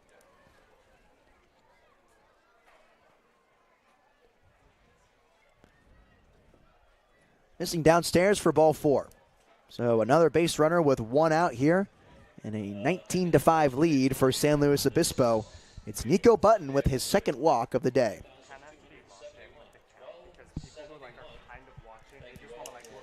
That is the 5th straight plate appearance in a row where Nico Button has reached safely after he struck out swinging in the first. And so now it's Taylor Holder who tries to break out of his slump here with 2 runners on and 1 away. And then hits him in the back. Second hit by pitch for Taylor Holder on the day. And that's the 3rd base runner in a row led up from the Indians. Air, base on balls, hit by pitch. You know what I call that? CCL fashion. The free ones. The free ones. 3 different ways to give away free ones, and they do it in back-to-back-to-back ABs. As Zach Tollerman, who walked himself when he was up last time, dodges from that fastball for ball 1. Putting together quite the day. He is. 3 for 3. Reached base safely 5 times. Scored twice. 2 RBIs. This one's hit hard to left field. Towering and moving to his right is Duran. And that one is foul. Tallerman annihilated that baseball. That was a nuke. Simply put, that was a nuke. It almost made it. So out there in left field, we have the fence for the baseball field, some C trains, and then right behind that, there's a net that blocks all the school buses. It almost made it over that net. Yeah. Pretty sure it one-hopped it. I mean, it was a no-doubter if that thing was fair. Just wanted to straighten it out here. 1-1 as he takes the slider for a strike. There's an Indians player going to retrieve it, and he's all the way at the He's school still buses going. out there. Tarman bloops it the other way into Fonseca's glove for the second out of the inning. So after hitting one to Mars, Tallerman pops out to Fonseca at first base. Unfortunate at bat there for Tallerman as he got all of that ball. That is probably the best hit ball we've seen all day. And it was just foul by, I mean, I don't know how much, but if I had to guess, maybe 10, 15 feet, if that. Yeah, had a little hooking action to it as Tallerman's retired for the first time today. There's a nice slider to Sam Ardois, taken for strike 1. Ardois has reached base safely in his last 4 plate appearances after striking out in the first inning. A double, a walk, and a fielder's choice. 0-1 sent the other way, dropping quickly in front of Mabry, and it falls. In for a base hit and an RBI single that brings around Bryson Hoyer, and that's the 20th run of the ball game. Blues continue to score, and Nate, 7 innings, 7 times the Blues have scored. So I worded that poorly. The Blues have scored in every inning. That makes sense. Yeah. 7 innings. 7. Okay, it is a little wonky, actually, if I were to read that. Scored 7 in all 7 innings. It's pretty impressive. Nubber down the first base line, and Fonseca can't come up with it. Junsung Park is safe as another run comes in. A base knock for Park. That was so weird. This is what had happened. He hit it on the end of the bat, and it was a spinner that was foul for about, 2 or 3 feet. And typically you see it spin more towards the dugout. It came back into fair territory. And so then the first baseman Fonseca went to field it, and he missed it about 3 or 4 times. That gave time Junsung Park to reach first base safely. That ball just had some wicked spin on it. Yeah. I mean, like you mentioned, it almost made it to the grass on the first baseline and then just kept going into fair territory. And this is the right call because it's before first base, and Fonseca fielded it with his bare hand. It's live. The ball was in fair territory. As the umpires talk it over, and Junsung Park sits at first base. Third RBI of the day for Park. The call stands, and now we'll flip it to the top of the lineup for Gavin Constantine, who's got 3 hits on the day on his own, 3 RBIs as well. Kind of confused as to what the Indians manager could have been asking there. Yeah. I mean, that ball definitely squirted back into fair territory. Nobody touched it in foul ground. Huge swing from Constantine for strike 1. Maybe from his angle, it looked like Fonseca fielded it above first base, but it was still in fair play. Off speed, in there for a strike. I'm a little confused, but, you know, as a manager, just doing everything he possibly can to help out his squad. Pops it up and straight back into the bleachers. Staying alive with 2 strikes is Gavin Constantine Jr. Back all the way toward the Cardinals.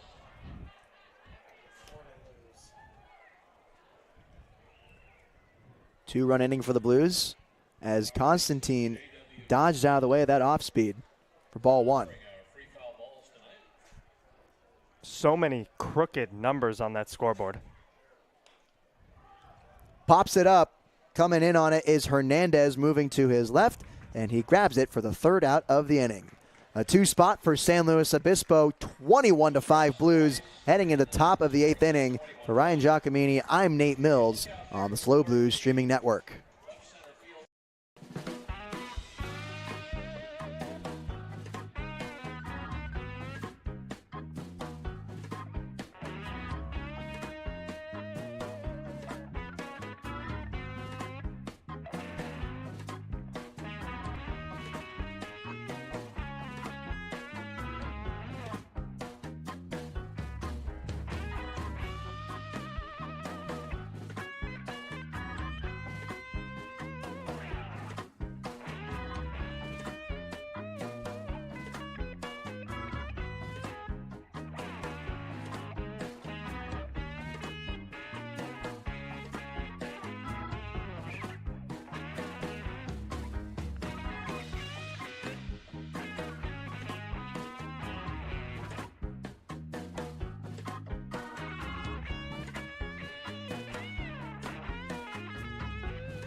Can you see it? Refresh it. Top of the 8th here at Sinsheimer, a 21-5 lead for the SLO Blues. And a new pitcher for San Luis Obispo. It's Omar Reynoso in to relieve Tyler Stevens in this ball game. Omar's had a really incredible season so far with the Blues. And 3 appearances, 5 innings pitched, giving up just 4 hits, 1 earned run, a 1.8 ERA. This one's popped up in foul ground, and Park can't make the play. So leading off for Santa Maria, it's Jerem Damry. He's hitless on the day. He popped out to second, struck out swinging, and grounded to first. 6-hole DH. Who just popped it foul out of the range of Jun Sung Park. As Reynoso with the hezzy comes home, missing downstairs for ball one. And that's something he worked on a lot more last year, not so much this season, at least this far, but the little extra pump on the leg kick to get the hitters off balance. How are you? Good to see you. 1-1 from Reynoso. Slider that hung up there, but bounced in the other batter's box for ball two. A little Nestor Cortez-like. Right. That little extra leg kick. He's got to do the full Nestor Cortez wraparound now. You ever seen that one? Yeah, what about the pump fake? Oh, jeez. That's a little dynamic.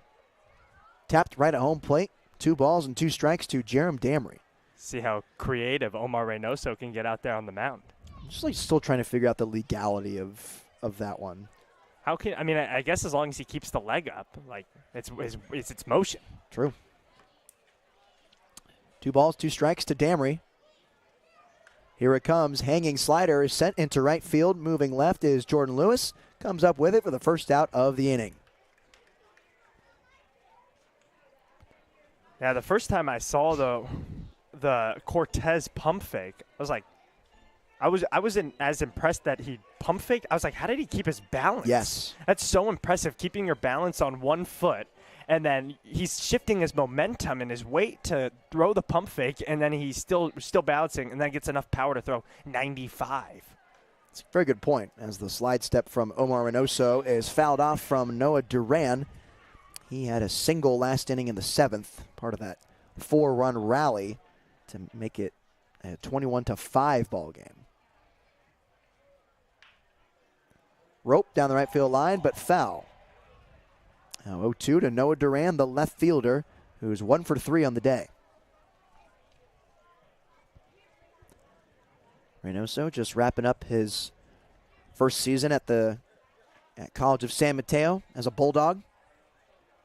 Spent last summer with the SLO Blues for a short stint.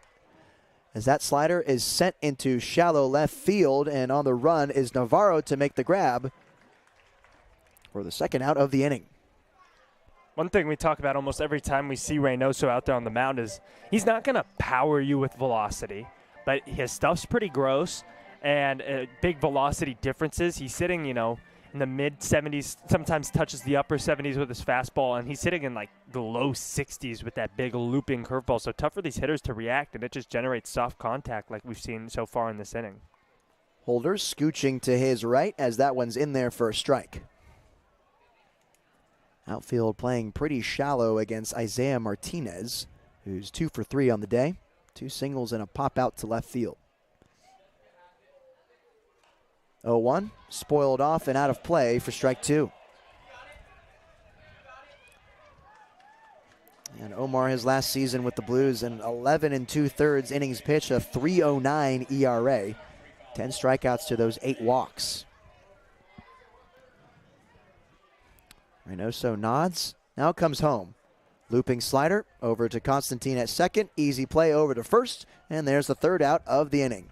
So the Indians go 1, 2, 3 in the top of the 8th. We'll head to the bottom of the 8th. 21-5 Blues. For Ryan Giacomini, I'm Nate Mills on the SLO Blues streaming network.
Bottom of the 8th inning.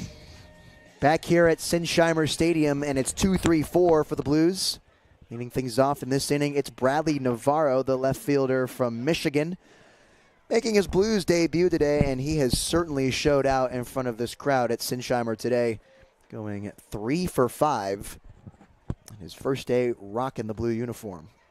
Yeah, he absolutely has. Also ripped a double and stole a bag, an RBI. All the Blues hitters really today have been doing it all, but Navarro better than some others.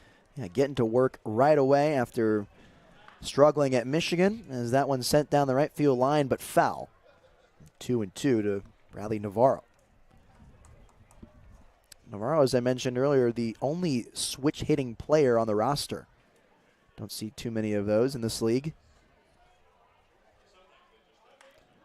From the windup, Navarro sends this one to deep center field. Robles giving chase on it. That's going to drop over his head.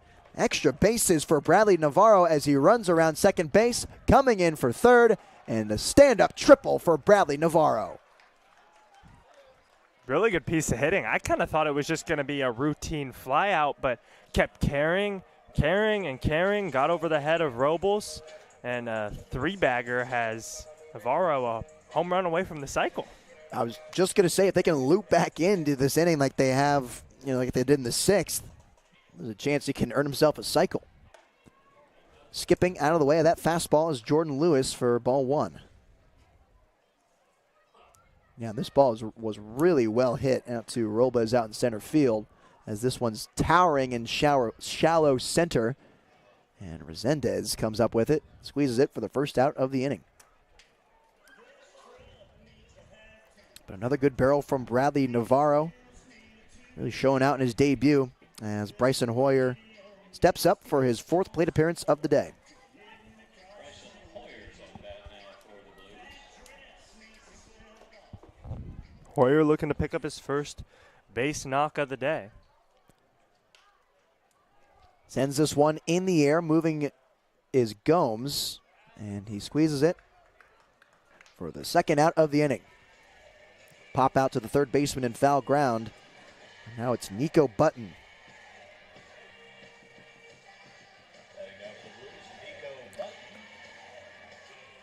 Nico, who hasn't played in a Blues game in exactly a week, sends this one to center field. Robles moving back on it, circles it, and grabs it for the third out of the inning.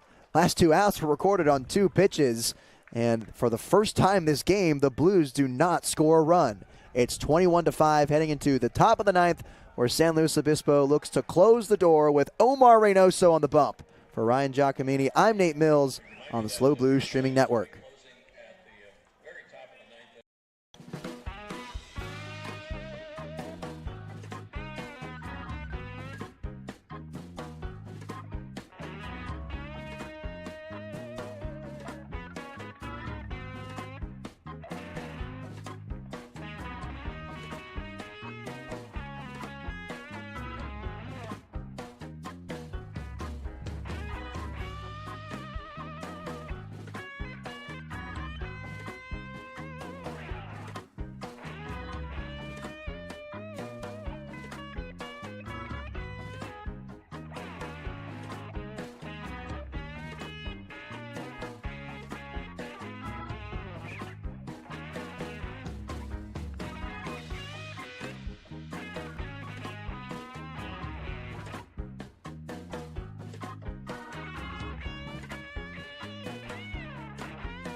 9-1-2 for the Santa Maria Indians in a 21-5 ball game. Omar Reynoso heads back out there to seal the deal and cap off this winning weekend for the Blues. As the first pitch to Julian Resendez is in there for a strike. If Reynoso records 3 outs before the Indians can come up with the runs needed to cover this deficit, this would be the third weekend in a row where the Blues won the quote-unquote series. That's pretty good season so far for the Blues. Just this weekend taking a loss yesterday and a really good game to the Foresters. Reynoso offset on the 0-2. Here he comes inside with the fastball missing.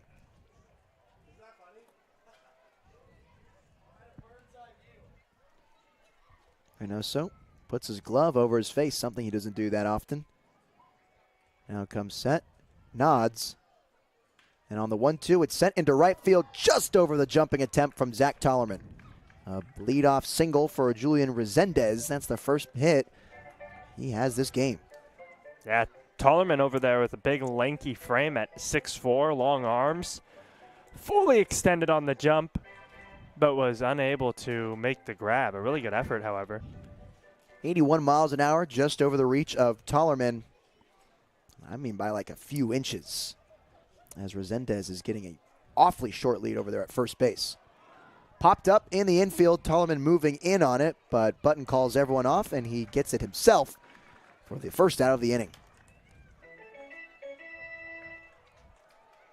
Blues just 2 away from capping this one off. It's Richie Robles who's got 2 hits on the day today. Was stranded at third. Was out on the force out back in the 7th. Flew out to center and struck out looking. Robles takes a look at strike 1.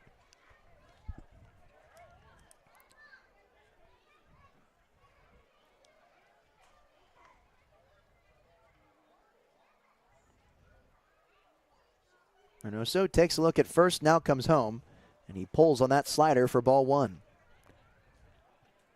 Outfield playing shallow against Richie Robles, as the wind is still blowing strong out to left field and fans linger around this Mimosa Sunday, this 70-degree afternoon. Popped up into shallow center, Holder coming in on it. He calls everyone off, and there's the second out of the inning. Blues just 1 out away from getting their 7th win of the season. Be a pretty impressive 7-3 homestand if they can get this last out.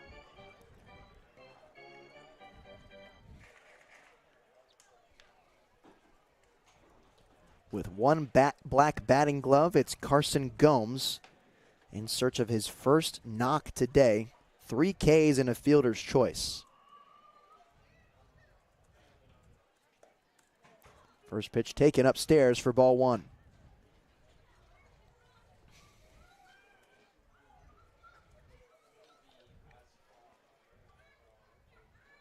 Reynoso rocks and now comes set as he double takes towards first and now comes home, and he misses downstairs at 70 miles an hour.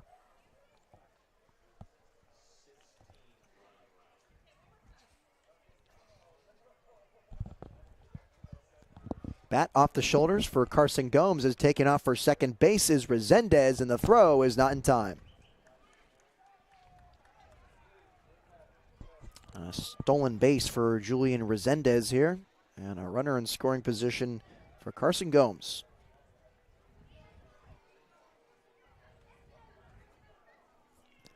It's going to take a lot more than that, though, to overcome the 16-run deficit that the Indians have. As this one's fisted towards short. Ardois got it on the run, and that is the ball game. A 21-5 rout over the Santa Maria Indians, and the San Luis Obispo Blues go 7-3 on this 10-game homestand to start off the season. Yeah, really good job bouncing back from the loss yesterday against the Foresters. The Bats were alive, 21 runs, 20 hits. Blues able to get it done everywhere. Everybody who touched a bat today reached base safely. You had some guys like Jun Sung Park make his debut, and get 2 hits, 3 RBIs. Bradley Navarro had his debut. He got 4 hits and RBI. He was a home run away from the cycle. And I think my favorite moment from the entire game is either the foul ball home run off the bat of Zach Tolman. That got us all excited and perked up here in the booth. Or maybe even 2 fans making tennis balls during the tennis ball toss. That was an electric moment today. I just want to say that the Blues put up 21 runs off 20 hits. And 2 of your favorite moments are a foul ball and in between inning game that happened. Well, the Tollerman foul ball home run is remarkable because it's so hard to hit the ball that far here. We looked on TrackMan, 367 feet. So he annihilated that ball, and it was just foul. And it was a really good piece of hitting. I mean, Tallman, I think, is my player of the game, if not Jordan Lewis. I think those are 2 guys that sneakily had good days under the shadows of Navarro and Constantine Navarro making his debut. But really, you can't go wrong with a lot of names in this lineup. I think everyone just had a blast. They stacked together 20 hits and 21 runs. I mean, it's hard to find someone who didn't have a good day when you have a win like that. Yeah, I think for me, my player of the day would probably have to go to Nico Button. We talked about it a few times on the broadcast, but there's a lot of catchers here in San Luis Obispo for the summer. But Button has been showing that he should be the guy every day. Today, he reached base safely 5 times. He had 3 base hits and 3 RBIs as well. He's also been a brick wall back there, not letting anything get past him. He's done a really good job on both sides of the ball. Catchers making a name for themselves, trying to earn their spot and cement their place in the lineup for Dean Traynor as the Blues wrap up a 10-game homestand, and they will now be on the road for 5 games in a row. They will not return to Sinsheimer until June 18th when they host the Sonoma Stompers on a Tuesday at 6 p.m. But for now, this next coming week, they head down to Santa Barbara on Tuesday, June 11th, and then down to Compton to face the MLB Academy Barons on Wednesday, June 12th. Next weekend, unfortunately, the Blues will not be at Sinsheimer as they will be at Santa Barbara and then in Sonoma to play against the Stompers. So you can still catch myself on the broadcast if you don't want to make those trips down to catch the Blues games. We'll be here on the Slow Blues Streaming Network covering all the balls and strikes for those games. But if you really want to be a part of the tennis ball toss, as Ryan said, or the Footloose Frenzy or what have you, be sure to come out to Sinsheimer on June 18th. That's a Tuesday as the Blues host the Sonoma Stompers. San Luis Obispo Blues win this one 21-5 against the Santa Maria Indians. They go 2-1 on the weekend, and they head into this midweek matchup against the Foresters on Tuesday. Thank you, everyone, for listening to today's broadcast. For my color commentator, Ryan Giacomini, I'm Nate Mills on the Slow Blues Streaming Network.